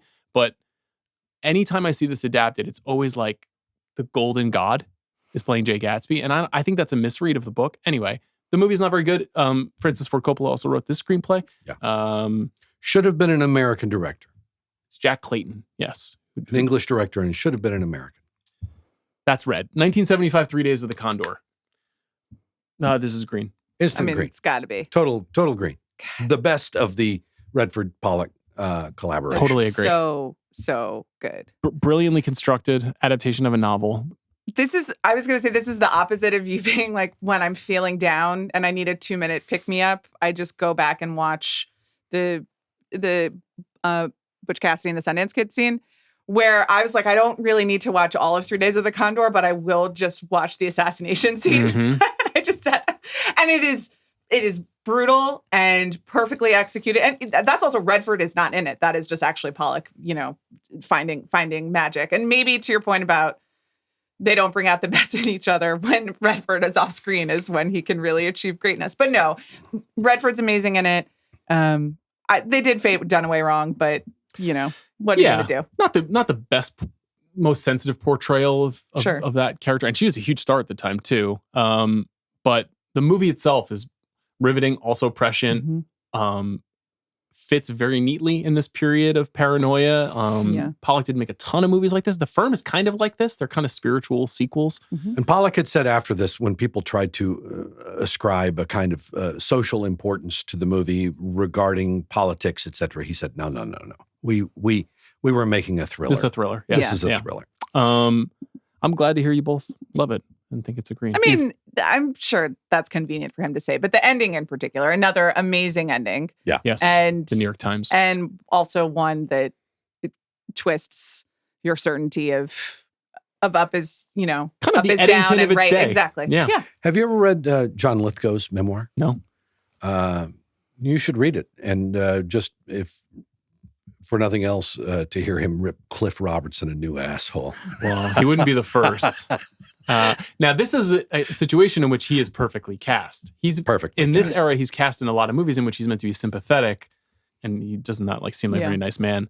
But he's really good in this as a he's nasty very good. CIA figure. Max von Sydow, I mean, there's a lot of great stuff. I mean, yes, the romance is the thing that was like, okay, that's the kind of thriller conceit. Right. We wouldn't do that now, I don't think. No. We would at least try to build in a little more. They could just, but that first scene, once he takes in her apartment and he gives her the card and they're yelling at each other and she's like, I'm scared. I am too. They're really, really good together. And then they just tap to make out because it was 1975. May I take a moment to speak to the listeners? Oh, boy. Certainly. There's a 4K Okay. on Kino Lorber of 3 Days of the Condor. Is this your new thing? You're just doing ASMR Do you like physical movies? media? If you like movies, Oh my God. buy that for $20 and own it and keep it on your shelf. You could sell And this on watch OnlyFans, dude. Don't give it away for free. I did see this movie at the Arrow 2 years ago, projected on 35, and it was beautiful. It was so good. This is a great movie if you haven't seen it. Okay, 75, The Great Waldo Pepper, a reunion with George Roy Hill, movie about a 1920s, 1930s aerial artist in the aftermath of World War I, who was not fortunate enough, I guess, to fly in World War I, and so he pursues this career and this degree of fame. Always been a bit of a curious movie. Pretty successful at the box office. Yeah, hit. Margot Kidder, Susan Sarandon. Who is his opponent? I can't recall. Is it Bo Svensson? Yes. Bo Svensson. In like maybe his first big movie. And Bo Svensson's very good in this film. Yeah. Never been one of my faves. I think it's cool.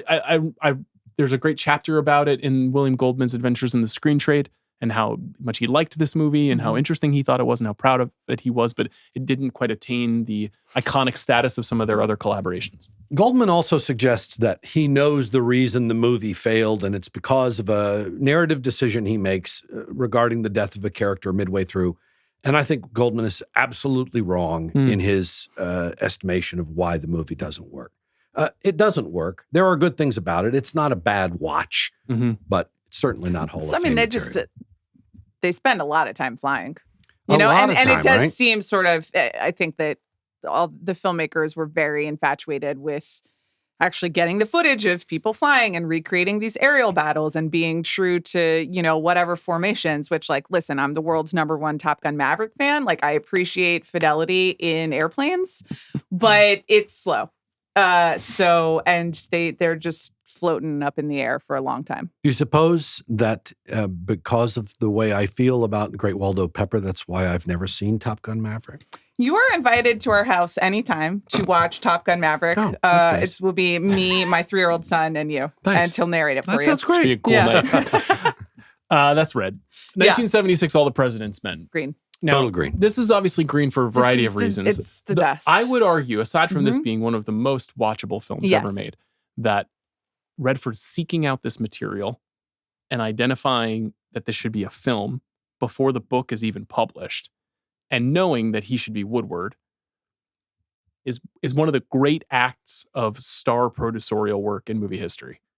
And good Democrat, too. Yeah. Right? Good Democrat at work. Yes. Well, Nixon was already on his way down as this was all happening. But this movie's a banger. It's a total classic. I would also add, when Redford died, many people were posting stills from 3 Days of the Condor, and specifically the Peacoat, and talking about, how that's the hottest that Redford has ever been on screen. And I would just like to state clearly and definitively that Robert Redford shirtless... No, not this scene. Right. Shirtless with the gold chain, trying to find his pen to write something down in All the President's Men. I think also while the music's playing very loudly is the hottest that Robert Redford ever was on scrine. 40 years old when this movie gets made. I know. I made it work. I think there's I actually think there's an argument that it's one of the greatest American movies ever made. Agree. I think it's just superb from top to bottom. I can find no fault with it. I had a friend who watched it not long ago, and she spoke to me and she said, what is the difference between Robert Redford and Dustin Hoffman and the guys in the office who they work for? Martin Balsam, Jason Robards, Jack Warden, etc. What's the she said, because there's such a difference between what it is to be a man, right? It is a pretty male heavy movie. What it is to be a man. And my best explanation was, those guys are veterans. Those guys, all those guys, not only veterans, and Hal Holbrook too, I believe combat veterans. And Robert Redford and Dustin Hoffman represent the first real generation that did not come from that tradition of you got drafted. You get drafted or you do your service one way or another. That's interesting.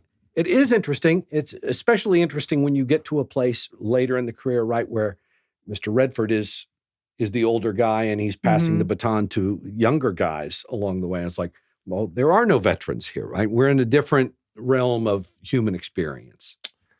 You're referring to Lions for Lambs, I think, when you say that. Or I'm referring to Spy Game. Okay. Yeah. Well, All the President's Men is in. That's nice. Big win for my guy, Alan Pakula, Pride of Long Island. 1977. Oh, is that right? I didn't know yes. A Bridge Too Far. 1977. Did I watch this? Is, again, so Chris boring. Ryan. What are you talking this about? Movie's so boring. So fucking dull. I know. I watched this during COVID with my wife, and halfway through she was like, how long is this? And that's never a good sign.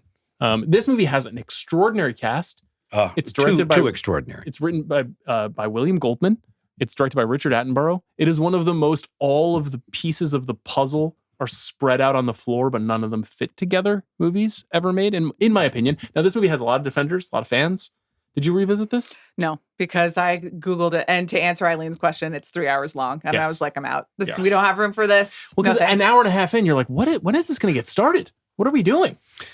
I learned something when I saw this movie at the movie theater with my parents, and we left, and we were talking. My dad was talking me through why it didn't work, what was wrong with it, and he talks about a moment where Elliot Gould is about to lead a little troop of soldiers across a bridge, and the bridge gets blown up. And he turns around and he looks toward the camera and he says, he's got a cigar in his mouth, and he says, "Shit."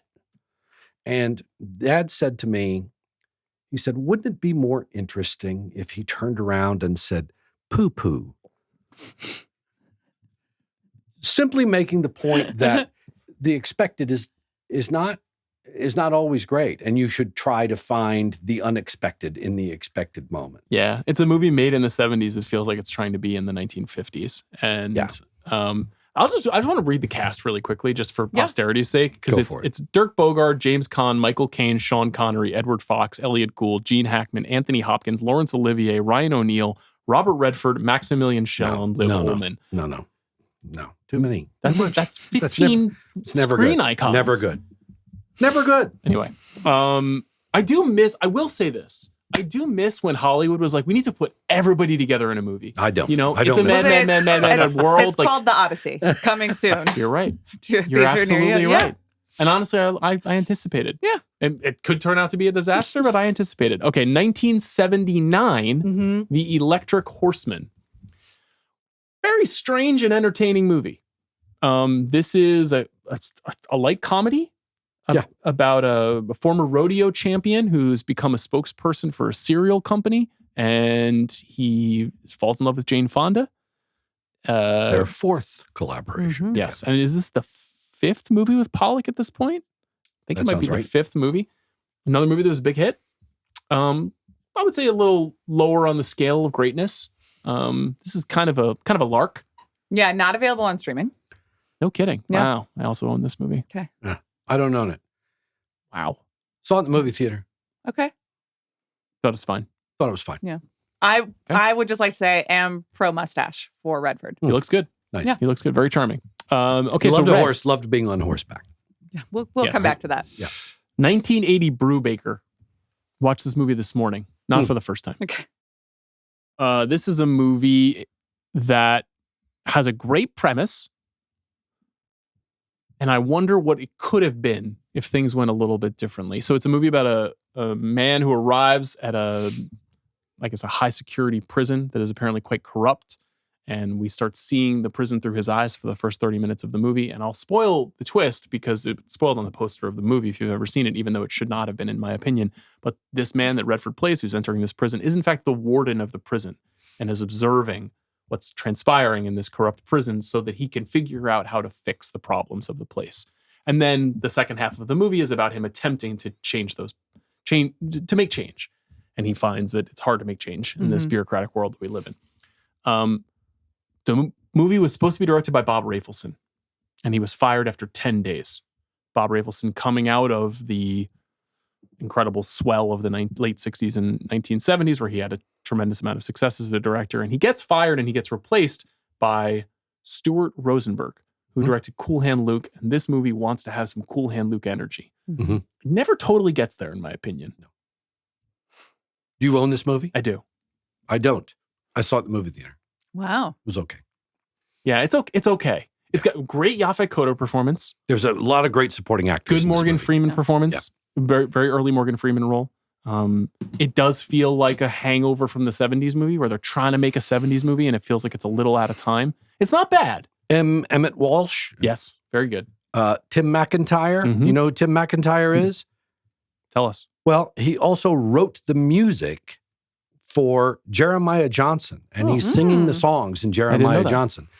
Tim McIntyre and John Rubinstein were actors who basically put together a tape. They knew the story of Jeremiah Johnson, and they made their own tape of their own music and somehow got it to Pollock, and that became the score for Jeremiah Johnson, which actually becomes very important in that movie because, of course, Jeremiah Johnson has an overture and an entr'acte, right? When you see that thing fully done.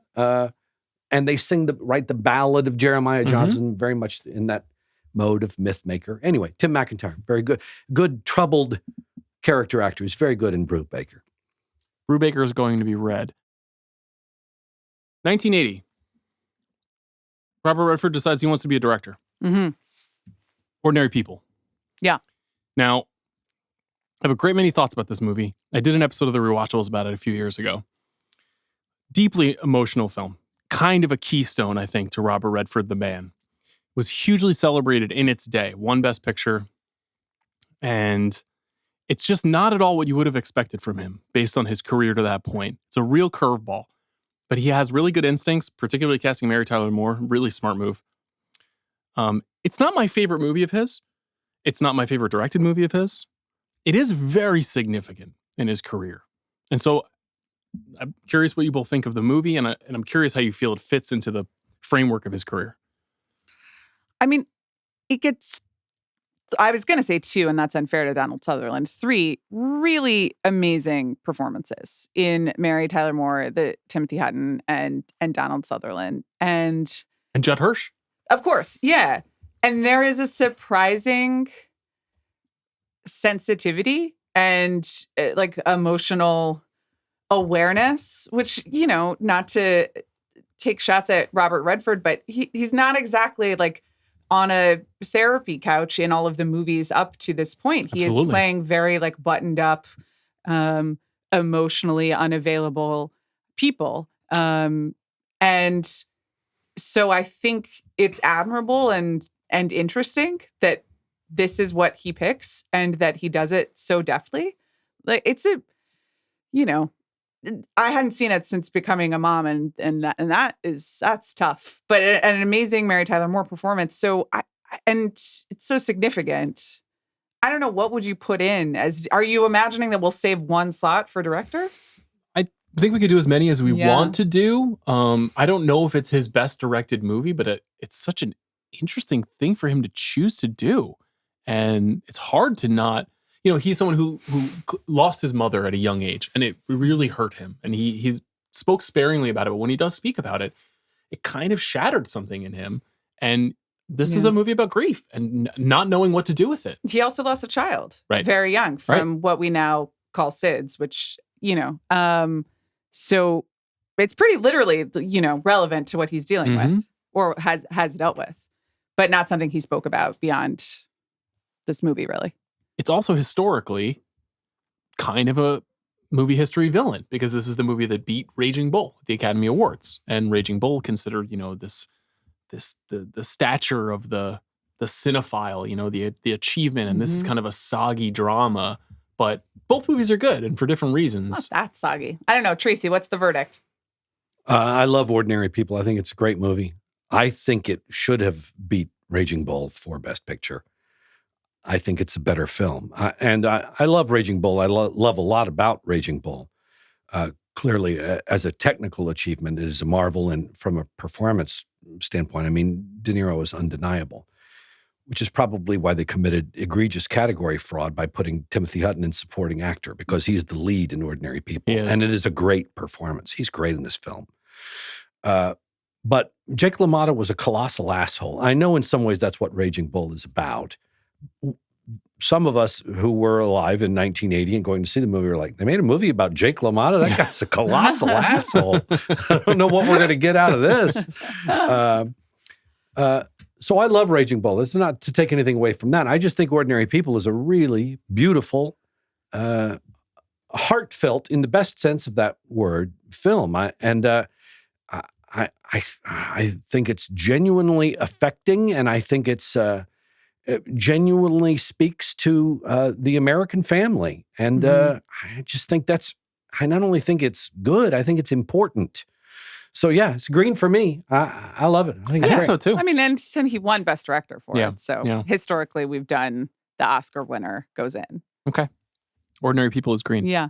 Let's go back to his film career, because he takes 8 years off between directing projects. 1984, The Natural. So he takes some time off here.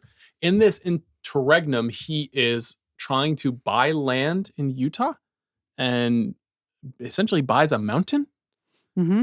And then begins to start to build out what would become the Sundance Institute, which eventually evolves into a film festival and a kind of way station. And he's pursuing a lot of local activism at this time. He's trying to prevent things from being built and land from being destroyed for the sake of commerce.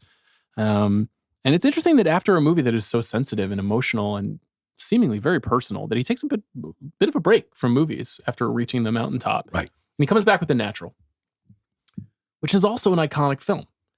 And also a film that like kind of lives forever. And you mentioned what social media, you know, was being shared in the aftermath. I think for a certain generation of man, this is a very important movie. And I would say maybe not quite my generation, maybe even between us somehow. Like I think if you're 50, this movie really matters. I like it quite a bit. I think it's quite stately. There's some things I'm not in love with about it, but it does feel like it is an essential part of his mythology. I'm too young for this one, and I love baseball movies, and I love Robert Redford. I guess I came to it late, and so I think I came to it after Field of Dreams, and after I don't know, and so I expected it to be some great like on the field triumph, and everyone's like, oh, you know, Redford is so convincing as a ball player, which he is. Roy Hobbs, but it's really just about some like very involved, like rigged games and a lady shooting him for no reason that quite a jarring sequence. It's very, I was like, what is going on? And so, and he is quite old. So I know that it's a huge deal. It's not my particular. He also like the Redford performance is like good because it is good because it is very much, you know, it's movie is myth, even, you know, it is made in that very grand, like this, you know, this is baseball Jesus, but he is playing it like baseball Jesus. I don't know. Does he bat left in the movie? I think so. Because he's a lefty. He does. He does? He does, yeah. He's lefty in all things other than writing. Have you noticed that? He writes with his right hand. It must have been some like school thing where they made him, forced him to use his right hand. My entire father's side of the family is left-handed. And my mother's side of the family is all right-handed. And so me and my siblings have all of these awkward things. My brother bats left-handed and writes right-handed. Unusual. Anyway, you like The Natural? Not especially. I'm not a... I mean, I'm a big Malamud fan. This is based on a Bernard Malamud book, which is much more obscure material than this movie, right? This movie's pretty on the nose, the swelling. Is it a Newman? One of the Newmans doing the music during this? It is Randy It's because Randy. Another thing when I rewatched it, the final scene, that score has been reused more time. I think I know that piece of music better than I know the rest of The Natural because. But that Newman score is very. This is the start of really a huge era of Newman making scores like this. But he was not really known for making scores like this time, anyhow. But he came from a lineage of he did score his uncle writers. and his cousin and There's a great clip of Robert Duvall on the David Letterman show, and Letterman is asking him about some of his movies, and he says, "Well, you were in The Natural. That's a great movie." And Duvall kind of shrugs and. Letterman says, "You don't think it's a great movie?" And Duvall's response is, "Cute at best." That's what Duvall said about the movie. I don't know. I think it's a little better than cute at best, but I don't have a huge relationship to it. It's just for this exercise that we do on the show. This is movie, which all three of us don't have a huge affection for, is a challenge to the premise. What are we trying to accomplish here? Because this film would be listed among the first 5 films in any Robert Redford obituary. I would imagine, right? Would it? I think Roy Hobbs is one of his. Let's just do that exercise really quick. Let's go from 10 to 5. All the President's Men. Yeah. Butch Cassidy. Yeah. The Sting. Way We Were. And I would say this movie. Now maybe Ordinary People comes in there as and the director of Ordinary People. Yeah. But I think I would argue that this is his last iconic screen performance. I'm not saying it's not his last good performance. He's got a lot of good performances after this, especially in the 2000s. I think you're probably right. I think that if you post this online and don't put The Natural, and people are going to be like, what the fuck's The Natural? Well, I know, but that fuck happens all the those- time. All right. I know. Everybody's better than the people on the. That's not the point I'm trying to make. What is the purpose of the exercise? I got both of you now being like, well, who cares? Look, if the purpose of the exercise was to construct something that's universally recognized as the Hall of Fame, then we can just go fucking, look at the Time Magazine website or wherever they. Does Time Magazine still exist? They do, and they like this podcast. So yeah, it'll be Newsweek. So we could go on. We could go to the New York Times and say, what are the 10 movies? This is our Hall The of Natural's Fame. out. The Natural is out. So The Natural's out, and Out of Africa is also out. Out of Africa is out. Out of Africa. What's I going watched on? yesterday. You guys were out partying, frolicking about Hollywood, gallivanting. We didn't get to dance. We wanted to dance, I but danced a little bit. there wasn't a good And dancing Carrie did situation. as well. And we made the slideshow. I just want to let you know as the results came in Nice. as we were I'm recording. sitting at home, watching this slop.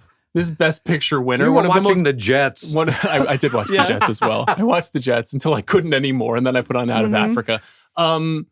This film, made in 1985, won Best Picture. It is also a Sidney Pollack production. Not my Oscars, One of the most stately films of the 1980s. A real, I'm putting on David Lean's clothes kind of film. It's true.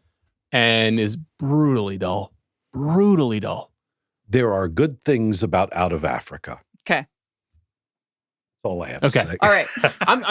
I assume you feel the same way. Yeah, no. Very boring. So 1986, Legal Eagles. Yes. I did not revisit this. Okay. I'm sure I saw it on cable as a young person, but you said that you did see it. So I tell us revisited about it. I did. as well. You did? So Okay. The one thing I can say about Legal Eagles that recommends it over every single other film on this list is that it is the only film in which Robert Redford performs his version of Singing in the Rain shirtless in his apartment. It's true.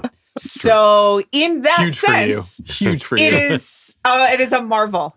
Otherwise, it's a not good like romantic comedy thriller. I mean, they're trying to solve some sort of art heist, and The comedy thriller is very tricky. It's really not easy to pull off. and the plot becomes more and more baroque. It's not very good. But he shimmies his hips a little during the Sing in the Rain. He does with the big "Come On with the Rain." I've got a smile on my face, so I enjoyed revisiting that. So funny. On paper, you would think that Jim Cash and Jack Epps Jr., the screenwriters of this movie, they had 2 movies this year. And if you looked on paper and you thought, a romantic thriller with Robert Redford and Deborah Winger, and then this movie about these pilots directed by Tony Scott. What's going to be the bigger movie of those 2? Right. Probably Legal Eagles. But the other movie is Top Gun. Yeah. And that was a bigger film. You haven't seen that film. Top Gun, no, I haven't seen that, but I have seen Legal Eagles, both in the movie theater at the time and in preparation for this podcast. I wonder if it's a better movie if Redford and Deborah switch roles. Yes. Ooh. Yeah. That's Interesting. good. I think maybe it's a better film. Right. And then he's doing the Harrison Ford and Working Girl type Right. thing where he's just along for the ride. This is the movie that Ivan Reitman made after Ghostbusters. And you Yeah. can almost sense that he's like, I'm going to class it up now. I'm ready to be an adult now. And it doesn't work, and then he makes Twins, Yeah. which is a lovely movie. And Legal Eagles was success, right? Yeah, it made $90 million. Yeah, it was a successful movie. Not Hall of Fame, I don't think. not going I in. agree. Let's go to the Milagro Beanfield War. Yeah. Which is the next film that he directs in 1988, which I watched a little bit of yesterday. I didn't watch the entire film, but I wanted to be reminded of it, which I think is just a wonderful movie and very charming and very funny. And again, not at all what you would think he would direct. I agree. And I saw this in the movie theaters as well and remember it very fondly. Yeah. This is one of the probably the most unknown or forgotten of his directorial work, and really of anything that he worked on, I would say, over time, mostly because his cast is not as star-studded, though there's a lot of very good actors in the movie. But if people can track this movie down or can rent it online, I think it's really worth it. It's very entertaining. It's not Hall of Fame worthy. Do you have it on Blue? I certainly do. I do too. Okay. I see here on that it was released by Kino It's Kino Lorber. Lorber. Yeah. It's Kino Lorber. I mean, Kino Lorber, there are maybe like 15 Kino Lorber films in my Redford stack, which will be posted to social media soon. Oh, great. Oh, nice. Okay. Let's keep moving. 1990 Havana. Yes. Now, when I was describing the relationship between Pollack and Redford, and the way that they would indulge each other's dullness. This is the movie I was thinking of, which I had not seen before until this week. I had also not seen it until I watched it in preparation for this podcast. This is a movie about a pre-Castro Cuba in which a poker player, played by Robert Redford, gets involved with the wife of a communist rebel, played by Raul Julia. Lena Olin plays the woman. This should be the sexiest, coolest movie ever made. It's so boring. Not good. I've said that about like 6 movies in this conversation. Is he good at playing poker? There's a couple of interesting poker scenes and a lot of very good character actors. Convincing? There's not a lot of like actual gameplay. Okay. We see cards on the table and we see some discussion, but you don't really, it's not exactly rounders. Okay. Fair to say? Fair to say. So this movie's red. Yeah. It's just awkward. I really feel watching it that Mr. Redford's heart isn't in it. Totally agree. It doesn't seem like it seems like he knows it's not working. I feel like I can read on him, oh, you know this isn't working. He's a little glazed over the entire film. Kind of has like a blank smile throughout most of the movie, because he's supposed to be this kind of suave character moving through this illicit world, but it has no heat. This is, I put the movie on and I was watching, and I was maybe 20 minutes, half an hour into it. And I thought, I'm watching Robert Redford, Lena Olin, Alan Arkin. And I thought to myself, Raul Julia should be in this movie. And then suddenly he appeared. He's uncredited. He didn't. Is that true? He is. He wanted to be above the title as well, apparently, with Mr. Redford and Miss Olin, and they wouldn't give him that. So he said, well, then just don't credit me at all. I mean, he's killed within the first 45 minutes of the movie. Look. Okay. Anyway, sorry for the fan of heads out there. We're desperate to track this movie down after we ran it down. 1992 is a very important year for him. He has a big box office success and directs a film. He stars in Sneakers and he directs A River Runs Through It. Yeah. Now, these are... I think this is when I came online with Robert Redford. I see. Yeah. It was A River Runs Through It and your passion for fly fishing. Well, Brad Pitt is incredibly handsome in that movie. Just really, really intense stuff. But also Sneakers was such a phenomenon. It was. It is a beloved movie recently featured on the Rewatchables. Yeah. I think this is Joanna Robinson's favorite movie of his. And it's a movie that I've always liked and not loved. But it is a very... it's very personal to a lot of people, which is strange because it's an odd movie. Actually, when I saw you in New York, we talked about it a little bit, right? Yeah, because I had never seen it before. I watched it for the pod, and I don't know. I was so into it for the first half of the movie. The reveal of the conspiracy was so exciting, and then we come to find out it's Ben Kingsley in a bad hairpiece at like some suburban office park. It's like this is the bad guy. Yeah. It's a bit depressing. It's another film that has a lot of great pieces, Sidney Poitier, David Strathairn, River Phoenix. Oh, great cast. Wonderful cast, Kingsley, Phil Alden Robinson. This is the movie he made after Field of Dreams. And two for Phil Alden Robinson. Now, again, this is a challenge to what is the purpose of this, because I think for the 90s, you could make the case this is his film. Now, you can also say A River Runs Through It, or the next film we'll talk about could also be the choice. Let's talk about... Well, we should do A River Runs Through It briefly. Which I just saw for the first time. I've never seen A River Runs Through It. And I watched it on Blu-ray. Did you like it? I did. It's very good. It was really lovely. Yeah. Beautiful movie about I thought Craig fathers and Sheffer sons. was really good. And at the time, it was as much Craig Sheffer as it was Brad Pitt. Like, Craig Sheffer had been in a series of movies up to that point. I think The Program was the movie he made right before that, the college football movie. And so he was also becoming a very well-known actor. My father loves this movie. This is one of the most dad movies ever made. And he showed it to me, I think, when I was 10 years old. And I like it quite a bit. I think it's really beautiful. Oh, the stomach punch for me at the end. There were a couple of punches in the stomach. Yeah. Yes. Absolutely. Yeah, it's very effective. I think it's maybe just shy of the Hall of Fame, but it's a good movie. Yeah. We can yellow it. Yellow, River Runs Through It. Do you want to yellow Sneakers for the sake of conversation here? Sure. So we'll yellow Sneakers. I can't believe we've just redded the Natural. That was crazy. 1994 quiz show. Great. Whoa. Did I skip something? Yes. Oh, sorry. What did You I skip? skipped Indecent Proposal. Oh, I'm sorry. I skipped Indecent Proposal. Yeah. 1993. We're going to talk about Apologize. Indecent Yes. Proposal. Let's talk about Indecent Proposal. Okay. Okay, if you've been sitting at home snoozing through our podcast, you're in the car, you're not really listening. Listen Right. up, people, because we're going to talk about Indecent Proposal. So I had never seen this before. I watched it No with Carrie. kidding. No, we Really? had never watched it. And so I watched it with Carrie. She knew the movie. She had seen it somewhere. Yeah. And the second half, so after Great movie to watch with your wife. after Yeah. Robert Redford sleeps with Demi Moore, and she comes home to Woody Harrelson, and he starts acting like a little bitch after she comes home.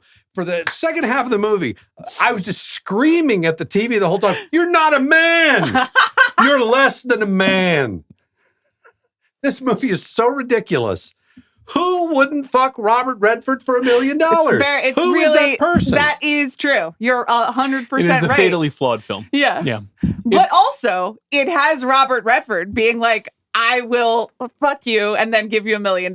He's very charming. He's wearing a wonderful watch. Yeah. You know, he looks great. He's fully in His house is nice. you know, his late 50s at this point. He's very believable as this, you know, wealthy social manipulator. Someone who's like so successful that he's like, I'm just gonna fuck with people. He was not a big fan of this movie, and he signed on because he thought it was an interesting psychological exploration of Right. commitment, and that it turned out to be an Adrian Lyne movie. Yeah. And you know, I like Adrian Lyne movies just as much as the next guy, but this movie's like not actually that good, but it's really interesting to talk about. And it was a huge hit. Like, It's a huge hit. I think his biggest hit. Yeah. I think Mr. Well, Redford's Avengers biggest Endgame, hit. but sure. Oh, Okay. all right. The first half of it is absolutely incredible, and you can't believe what you're watching, and like hugely like titillating, and the best Adrian Lynes, and it is a great. It's a movie as a reference point, you know. Now Yes. It went into the culture immediately. exactly, Yes. and so that says something about it. It does. When Carrie and I watch movies at home, whether or not she's going to stay awake is always in question. Mm-hmm. There was no question in watching Indecent Proposal. She was wide awake throughout the entire film. So there is something about it that grabs the attention and that holds you. Mm-hmm. Maybe its stupidity is one of the things that holds you to it. You're not a man. You're not a man. It's true. It's just also like you made a deal. That's the thing. Yeah. He knew what he was getting himself into. He knew absolutely what he was getting himself into, and now he's got $1 million. Shut the fuck up. So I wouldn't put this in. Okay. But because I just don't think the movie is ultimately that good. Van Lathan said this is his favorite Robert Redford Yes. movie when we were outside with him. We just saw now. him. When Van makes his Robert Redford Hall of Fame, That he is should true. absolutely put this in. I It wouldn't put it must in. be a yellow. Okay, we'll yellow it for Yeah. the sake of you. Okay. 1994 quiz show. Yes. Now, this is one of the first movies that made me feel smart. Mm. And I was like, Okay. I want to be closer to whatever's going on here. There is a kind of now. One, I love game shows. as Yeah, you I know. was gonna say. I love trivia quiz shows. I love the idea of a kind of hidden scandal. This movie is a really interesting kind of detective movie in some ways. Rob Morrow playing this kind of guy investigating what's really happening behind the scenes of this quiz show. And it features a series of incredible performances. And some incredible scenes in which to perform, right? Yes. There's great individual scenes Great writing. in this movie. Yes, yeah. I said this about a recent movie that we did on the pod, that like the secret to great movies, not necessarily great writing or great art, but great movies, is just like one great scene after another. And this movie really has that. Very entertaining. Nominated for Best Picture. It arrived in the year of the I was gonna say. Pulp Fiction, Forrest Gump, Shawshank, Bloodbath. Excuse me. What was the fifth film that was nominated in It 1994? Was Sense and Sensibility. No, that is 1995. It was They're re-releasing it in Mermaids. December. No. No, that was in the 1980s. That was a joke. It was You're a disrespectful person. And What first was of all, it? it's funny that you're on the quiz It show was portion of this podcast. Fried you can't get green the trivia. tomatoes. No. It was what Four was, weddings and a funeral. Oh, Four yeah. Weddings and a Funeral. Yeah. Yeah. it's Very fun. good movie. Okay. If we're not putting The Natural in, I would want to put in a movie like Quiz Show, which I just think is wonderful.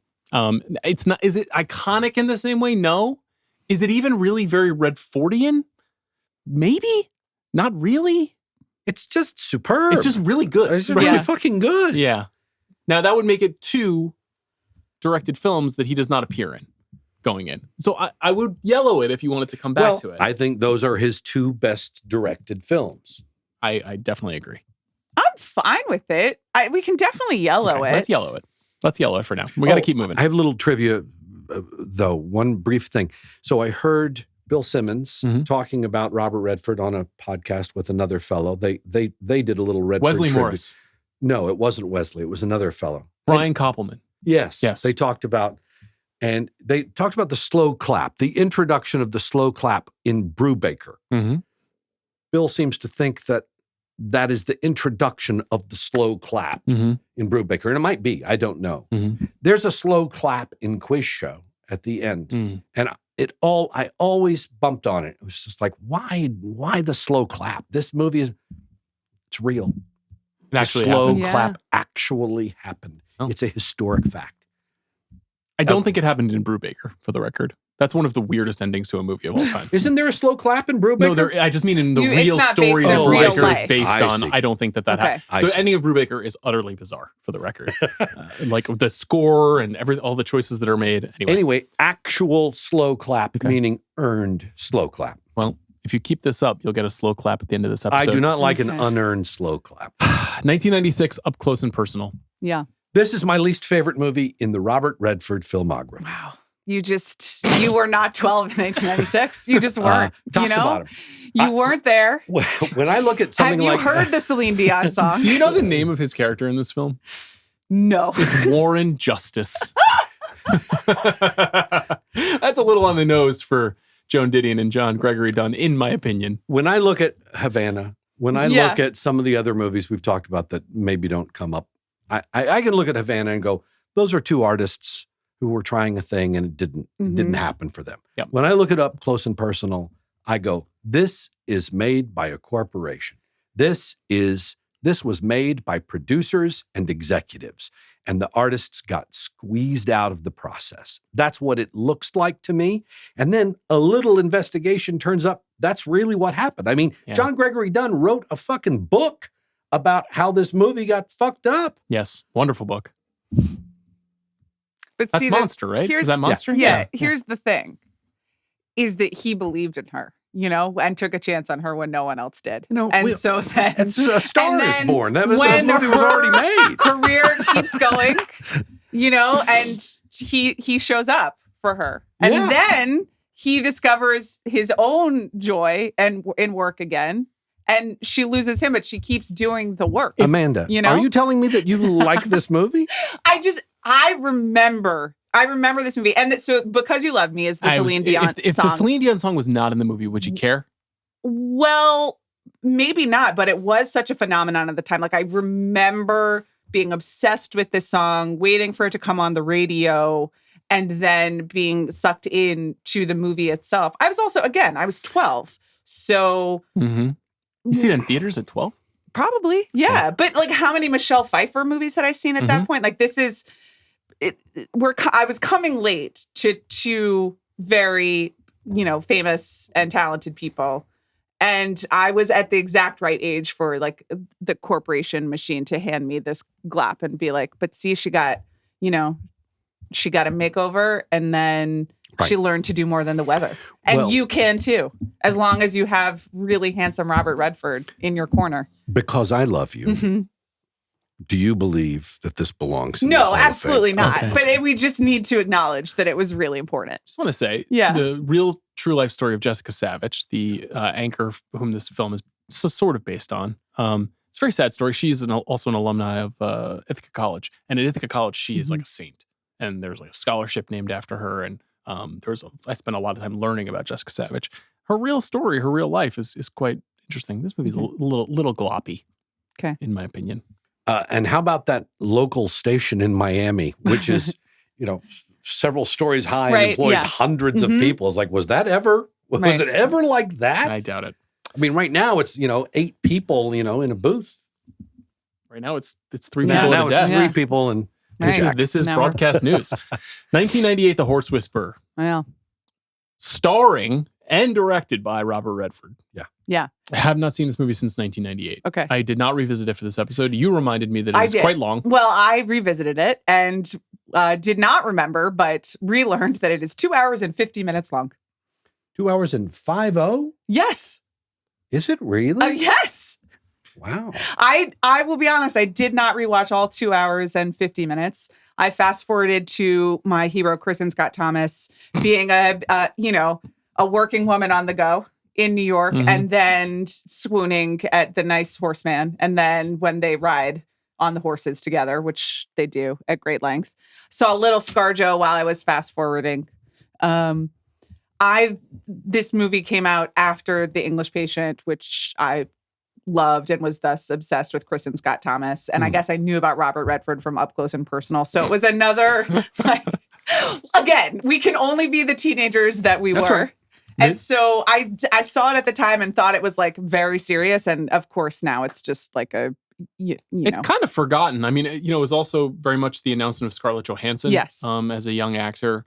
And another movie that when you look at the component parts, script by Eric Roth and Richard LaGravenese, shot by Robert Richardson. it looks Edited by Hank Corwin, who edited JFK. It's amazing to watch all these Redford movies and to go and to realize the heads of departments it's just like always A team. A team, always. This one in particular, though, is really the best of the best. And I just remembered this movie putting me to fucking sleep. well, yeah, it's quite long. And it was also another movie that I think very much kind of dominated the culture for the 2 months in the run up to its release because it seemed so important. Yeah. And then it didn't turn out. Saw it, 98, liked it. Want credit for saying at the time, I think that girl's going to be a big star. Mm-hmm. And I haven't thought about it since. Made $187 million at the box It office. was a 3-hour movie about real thing. A man and a young girl and horses. Yes. And also Kristen Scott Thomas. Yes. And, and Diane repressed Wiest. love. And Chris Cooper. Good, Sure. Really good cast. People like to see Robert Redford on screen. Mm-hmm. Yeah, and a cowboy hat too. On a Okay. horse. That's red. Let's go to 2000 and say The Legend of Bagger Vance will not be making it in. Yowza. Never seen it. Didn't want to watch Awful. it for this. I think it really, really bad. I saw it. That one I did see in theaters. That's a no. Complete miscalculation across the board. That's the movie that Will Smith chose to make instead of The Matrix. So that happened. 2001, The Last Castle. I think we both watch this for the first time. Yes. did. You watched this for the first time as well? Tracy told me last night that you both watched it. It was one that's of the films that he watched on the plane. Did you watch this? No. Okay. Because this is about where I started running out of time and had to be selective. I wanted to watch this because I'd never seen it. And I like The Contender, Rod Lurie's movie, and Rod Lurie directed this movie. Return to Prison for Robert Redford. He plays, he is a general who has been convicted of a crime and sent to a military prison. James Gandolfini is the warden of this prison. And of course, because it's a prison movie, there needs to be an uprising of some sort. It's a fairly leaden drama, I thought, set inside of a prison. It was more entertaining than I was anticipating. Oh, okay. Yeah, I found I was a little disappointed. the climax, gave me a couple of like Dirty Dozen-ish Great Escape thrills in that vein. Okay. And Robert Redford taking his shirt off and hauling those rocks across the courtyard. Fuck you, Robert Redford. In his 60s. He's 65 years old. fucking crazy. It's just, and it's not made in a lab either, that body, right? It's No. not Yeah, it's- made by machines. It's powerful. He's just built that way. Gandolfini's miscast, I think. I wish he could have been allowed to do more things like this, even if this one isn't totally right. I totally agree. You know with what I that. mean? Yeah, I do. Okay, The Last Castle's out. 2001 Spy Game. Now, I watched this for the first time yesterday. Did you? Yeah. this is a film with a big fan base. And this is I guess, considered maybe mid-tier Tony Scott. This is something we talked about with Van recently. Brad Pitt and Robert Redford coming together, a sort of baton passing moment shortly after Brad Pitt and Harrison Ford's baton passing moment in The Devil's Own with Alan Pakula, a director that he worked with. Spy Game, just kind of your typical spycraft movie, the sort of aging veteran who knows more than the young buck, and they're working together, but also can they trust one another? Right. Very kinetic and crazy Tony Scott filmmaking style. This movie also was a big success. This is a series of films in which he is still a huge box office star. Right. Heading Heading into the early 2000s, some 4 decades after he became a star. I like it. I don't have a strong feeling that it needs to be in. When it doesn't go in, all the bros will be like, how could Spy Game not be in? Just going to put that out there for you. Any thoughts? You know I love the bros. I don't like this movie as much as I should, given that it is a Tony Scott spy craft thriller starring Robert Redford and Brad Pitt. It's just checking many boxes for me, and it always feels a little forced, and but also that there is no real magic. That there is something about like when a spy movie or a heist movie or anything, when they are like, are they going to pull it off? The tension and the sense of exhilaration. I don't have that, even though the camera is just going absolutely nuts around buildings the whole time. So I don't feel the need to fight for it, and I don't care about the bros, as discussed. Tony Scott. Wow, he could really do that stuff. You know, it was a real style that he had, real sense of style. It's interesting to watch that stuff now start to date, right?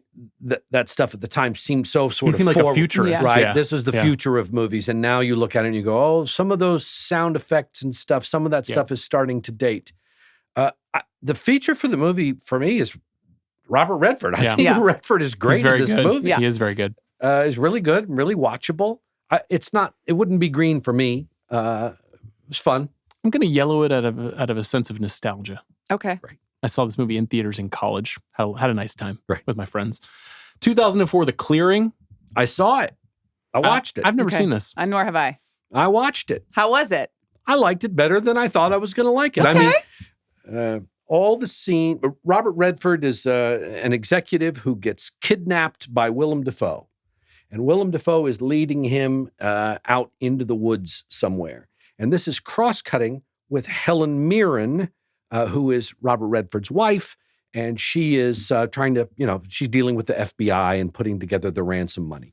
It's always crossing between the two stories. We come to realize at some point that the Redford-Dafoe plot line is all happening in one day, whereas the Helen Mirren plot line is happening over a period of weeks and maybe even months, even though we're cross-cutting between the two things. Interesting. That's clever. It feels very much like a French thriller from 1980 something, right? And I think if there were French actors playing the parts, it might be more respected. The director is Dutch, for the record. And it's his only film as a director, right?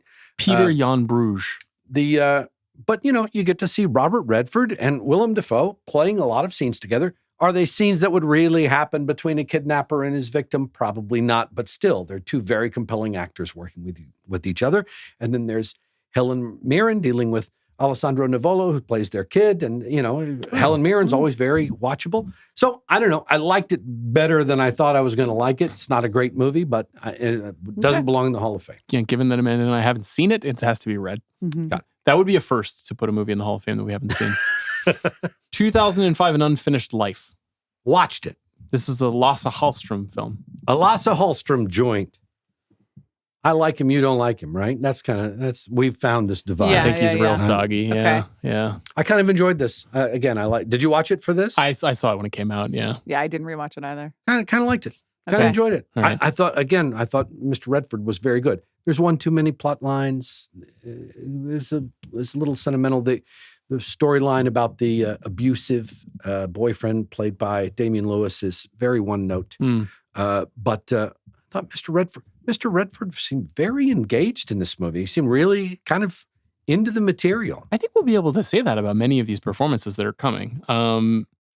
I think he got to a point in his life and in his career when part of his mission became, here's a person aging.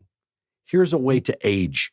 He aged on screen in a way that was very believable and real. I mean, obviously he was in amazing shape and a movie star and all the rest of it. But his face, you could see it. His face, he didn't fuck with his face. He aged. Yeah. He aged and he kept working in age-appropriate roles.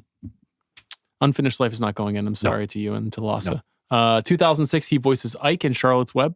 That's the horse. The horse, yeah. I didn't watch and that makes all the sense in the world. Okay. From whispering to becoming, really horse guy. That's not going in. 2007, Lions for Lambs. I cannot recall being more excited for a movie in my life. Wow. Robert Redford directing Meryl Streep Yeah. and Tom Cruise in a political drama loosely based on real life events and the absolutely perilous state of our country at the time in the aftermath of the Iraq War in and 2007 9/11. when you are 25. And is also in the year in which Yeah. Michael Clayton, No Country for Old Men and There Will Be Blood, and the assassination of Jesse James, and the whole host of 2007 movies are coming out. And I'm in that moment and thinking, has it ever been this good? And this movie stinks. It's so boring. Not good. Yeah. It's not a good film. Okay. I don't know what happened. He directed it. I mean, it's not a good script. The performances are not good. It's startling. Anyway, we can read it. 2010, The Conspirator. Didn't watch it. And I'm working with the actor who plays John Wilkes Booth in that movie. He's a lovely guy named Toby Kebbell. I love him. He's a good actor. Yeah, I really like him a lot. And he had told me some good Robert Redford stories, which we don't have time for on here. But I didn't watch it. I don't know it. It's not bad. I think it's more pleased with its dramatic structure than it is being a good movie. And you can kind of feel Redford like kind of losing the juice a little bit as a filmmaker. It's a little shaggier, I would say, than his early movies. Not bad, but not really worth writing home about. Yeah. Did you see it? I didn't rewatch it. I saw it when it came out because I was in a big James McAvoy phase of life. Still am. The Company You Keep, 2012, another film that he stars in and directs. This film, I cited this recently because of One Battle After Another, which, have you still not seen it? I've not seen One Battle After Another. God damn it. Just get it together, man. And it's my failing, right? There's no good reason for it. It's my failing. Well, now it's overhyped, and now you're going to go in expecting the moon and the stars. I have two little kids. I don't know what to fucking tell you. I'm having to watch all this Redford material. Well, we appreciate you doing that. Yeah. By the way, I've heard on recent pods, Chris talking about... Chris who? Chris Ryan talking about rando stacked casts. He wants us... you want in on that?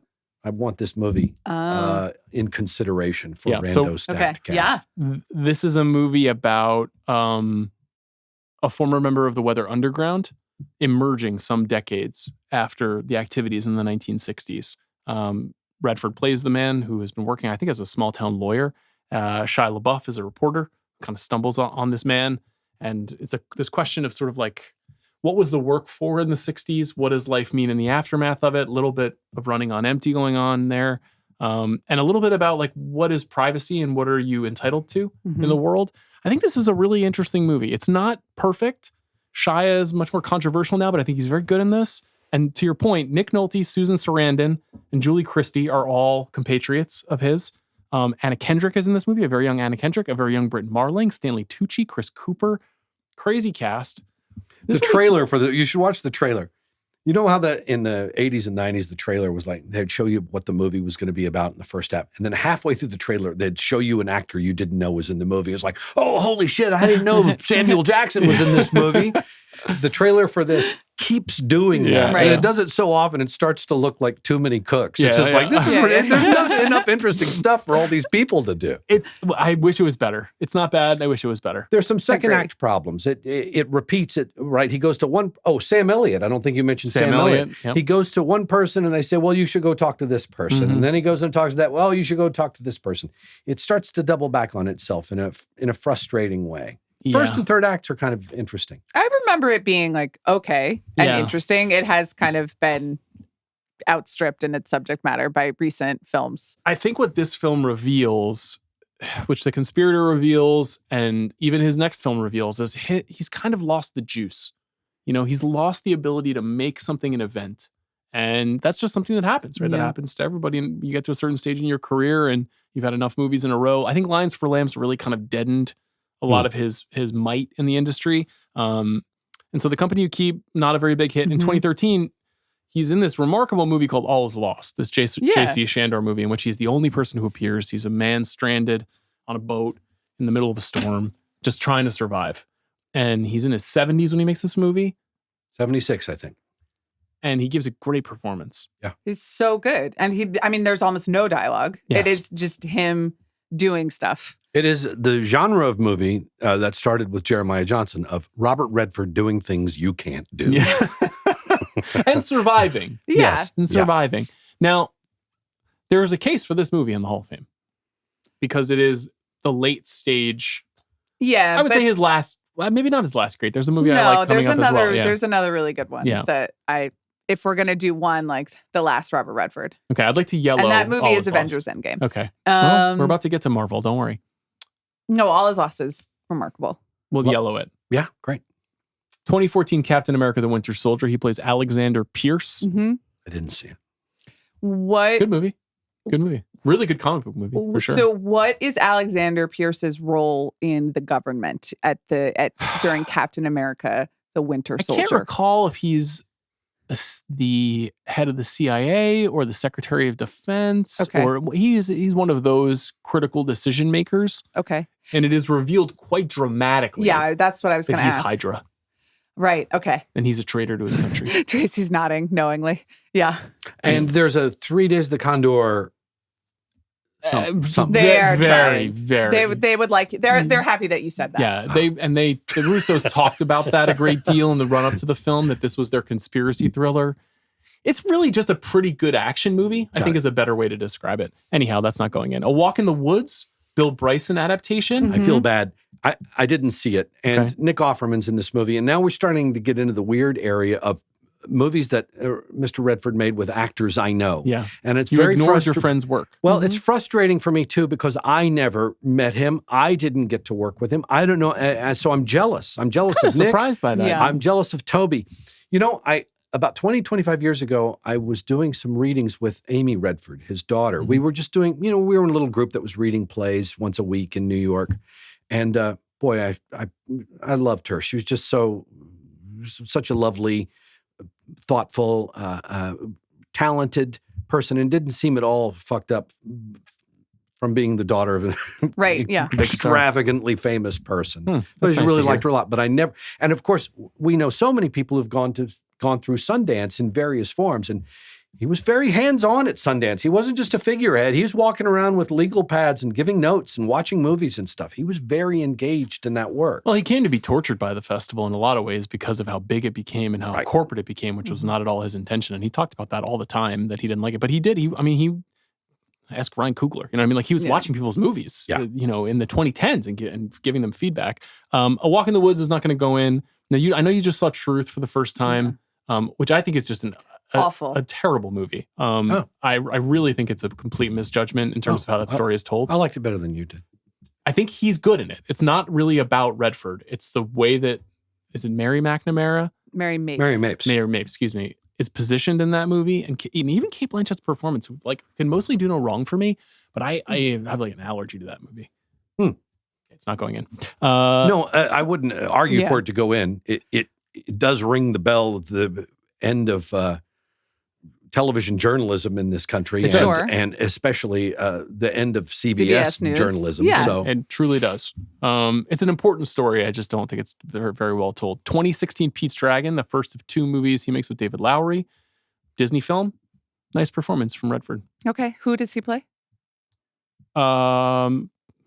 Pete's Dragon's boss. A local man who is helping, I think, his grandchildren. Okay. One of whom has befriended a dragon. I just gave Disney a great idea. Okay. Pete's Dragon's boss. Just cut that out so that we don't give that to them for free, so then he can email Walt Disney's great-great-grandson and we can get some cash for Tracy's Blu-ray collection. 2017, The Discovery. Yeah. Have you seen this movie? No, I missed it. No. Oh, this is a pretty good movie. Right. Him and Jason Segel.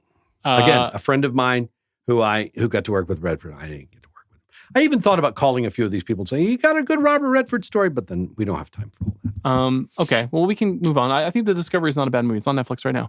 2017, Our Souls at Night. You said you watched this? I did. I did just as watched well. it this You did? morning. Yeah. Okay. Lovely. Not going in? I don't think so. Okay. It's great. He reunites with Jane Fonda. Mm-hmm. It's sad. I think all like the neighbors and sons need to mind their own business. Mm-hmm. But they are, they both continued to work well past what we, expect of movie stars, especially movie stars of their caliber. And like Jane, they are plausible old people in this. They're not trying to be the versions of themselves in old people clothing. So they're good, and it was sad, but I don't think it needs to be in the Hall of Fame. Directed by Ritesh Batra, who made just a great movie called The Lunchbox. If you don't know it, you should absolutely watch The Lunchbox. A terrific movie, and it's very much in the same mold. It's very gentle. It's very human.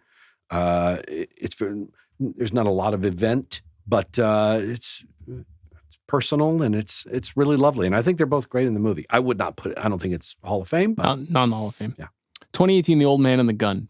This is my most disappointed that I didn't get a chance.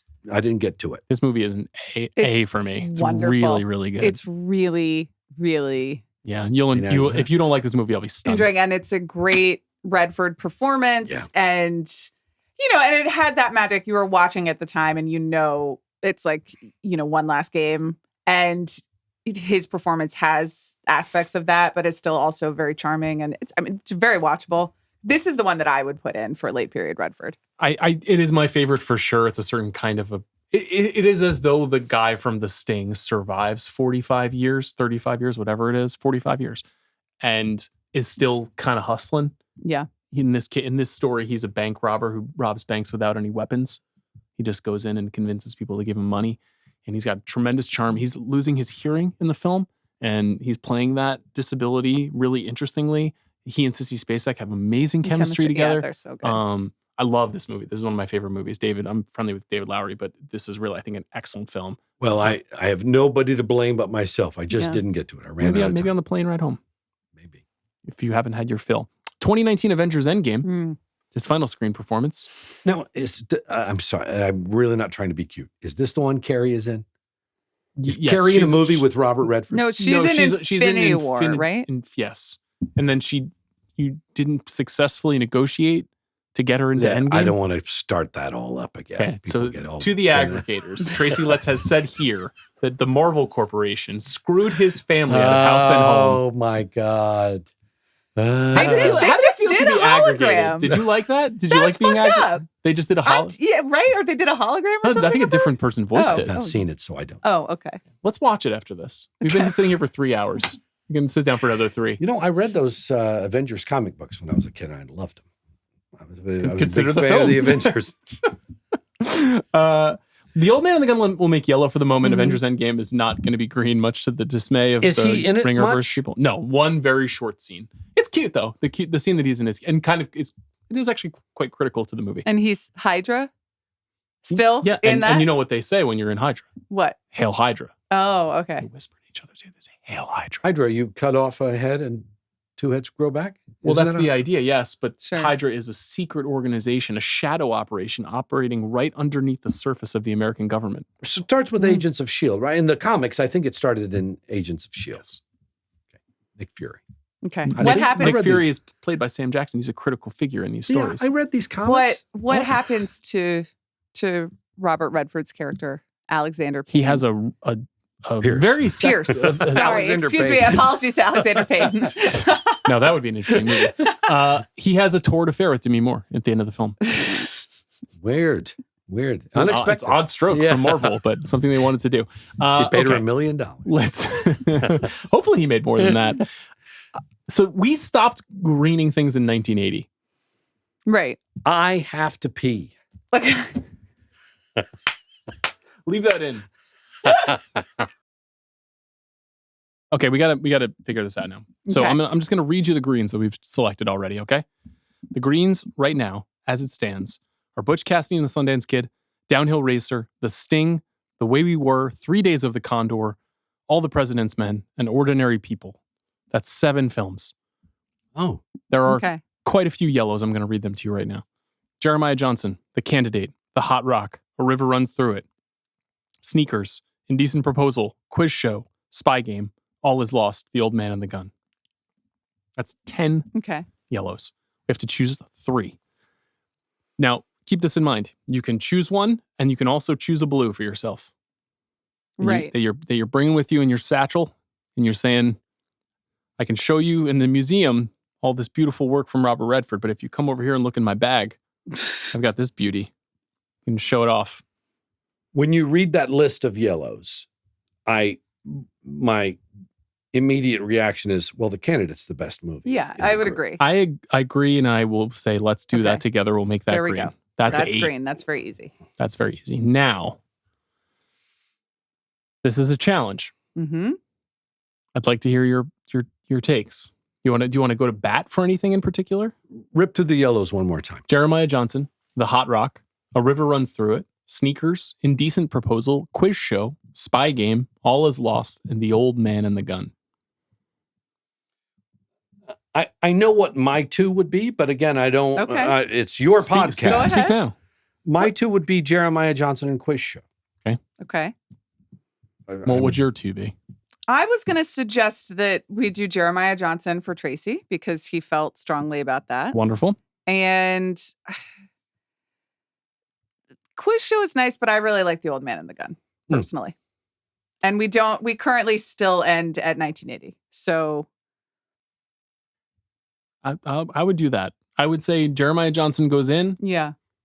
The Old Man and the Gun goes in, and then there's room for blue. Yeah. The fact that I've not seen one of the 10 movies on the list is Okay. all on me. Okay. And not on you or on Mr. Redford. Now If you guys feel strongly about that, you should do it. that means that there is no Sneakers and no The Natural. Right. On which, this list. Which we did not even yellow. Would you like to give a yellow to I mean, the it Natural? probably should be a yellow. Okay. All right. Give it a yellow. That's It's a fine. pretty important movie in his career. That's fine. Look, if the green is not real, isn't the yellow even less real? Good news, nothing is real. And this is all a fantasy. This is all sprung from a sad boy's mind. I'm comfortable with everything you're talking about. I feel good about it. I mean, it is. If you could choose one more, what would you choose? Would you choose Up Close and Personal? No, I think that I would probably do either Hot Rock or Indecent Proposal. Okay, so you'll take Indecent Proposal because Yeah. I'll take The Hot Rock. Okay, What great. will you choose? Will you choose Quiz Show? Yeah, I'll put Quiz Show Yeah, in that's my a good. satchel. That's representative. Sure. So your hope here... You're saying everybody got the answers, but you? Are you more of a Charles Van Doren? Like, who do you relate to most in that film? Paul Scofield. Yeah. And you're going to say that. Yeah. I've been pod with you too long. I think that's it. Yeah. I think we did. How do you feel, Amanda? I feel okay. So we have, as editors and writers and people constructing, we have 9 movies from 1969 to 1980. But And isn't then- that often the case with you guys constructing these lists? People hit the sweet spot, right? Newman had a nice spread. This is a pretty unusual concentration which is in keeping with the career. Like, to me, this list tells no lies. But, I suppose people will be miffed that Sneakers didn't even get a blue. Just not one of my movies. The Natural is going to be the thing that people are going to bang about. Okay. Well, they can start a podcast, Yeah. That's a healthy way to create a dialogue. Yeah, if you would like to, pun intended, go to bat for it right now. I literally don't have. Why does she shoot him? I don't remember. I'm I sure mean, there's a what good is reason. what's going on? Let me test a couple of things. Okay. Do you guys believe, just straight up, Old Man and the Gun versus All Is Lost? Mm-hmm. Are you? It's a personal Yeah. preference thing, and I would prefer The Old Man and the You Gun. lean toward Yeah. Old Me Man too. and the Gun. All Is Lost, possibly a more challenging and interesting performance. But Old Man and the Gun, I think, ultimately a more enjoyable film, and I think he's used very well. Ordinary People, the only director credit. Are you guys comfortable with that in the Hall of Fame? Well, you've got Quiz Show and your blues, and Yeah. Quiz Show I love. Quiz Show also not available on Blu-ray. The fuck? What the fuck? Okay, I'm good with that. You want to You look. No, I'm examining. You've got our The Way work. We Were, right?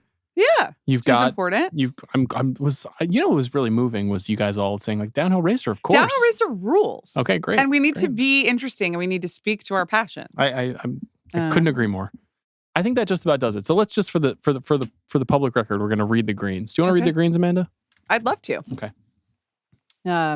We have Butch Cassidy and the Sundance Kid, Downhill Racer, Jeremiah Johnson, The Candidate, The Sting, The Way We Were, 3 Days of the Condor, All the President's Men, Ordinary People, and The Old Man and the Gun. My blue pick is The Hot Rock. What's your blue pick? Indecent Proposal. What's yours? Quiz show. Where can we find you, Tracy Letts? What do you like? What do you what do you want to? Is there anything you're working on you'd like to promote? I'm not here to promote it. Okay. I don't come on. You've given it an unusual amount of time to this project. I love this podcast. I love both of you so much. I wasn't love fishing being for here. that. No, that's why I did it, because Okay. I love you guys and I love this podcast. I love being here and being part of this. Well, It's we love great you fun. Yes, too. thank you for doing it. You know who never says that at the end of an episode is Chris Ryan. He never says that, and that in the race for third chair, It's true. there's a clear leader right now. There you go. Is what's his name? 3-name director. Paul Thomas Anderson. No. Your friend who does this podcast. frequently. Alex Ross Perry. Does he say that at the end of a podcast? Alex has never said anything nice to me ever. No, he just makes a lot of memes of, and of yet Sean. he's lobbying to be part of the High Council. Is that well? I mean, a lot of people want to be part of the High Council. You can't believe the number of mostly men who would like to join us the next time we do that right. podcast, which will be not. That sounded Not soon. disrespectful to Alex Ross Perry. No, I don't mean he to is disrespect a him. true friend of mine. I'm a 60-year-old man blanking on a name after a 3-hour podcast. No. He needs to earn the right to be invited to that discussion, and he can start by kissing my ass on my own show. And until he does so for Amanda, he'll have to observe the council through a window. Thanks to our producer, Jack Sanders, for his work on today's episode. We'll be back next week. So we're recording this in the past and in the future on the Monday after this. Okay. We Great. will be doing a watch-along podcast watching the film Avatar, The Way of Water. Oh, my God. Have you seen the film? No. Neither is Chris Ryan, Chris who has will be never seen watching it? it for the first time. Is that, wait a minute. He's watching it for the first time? Well, Yeah. yes. But has he seen the first one? No. No. Well, we'll see if he will have seen it before then. Oh, okay. But All maybe right. he won't. All right. What do you think about that? See you then.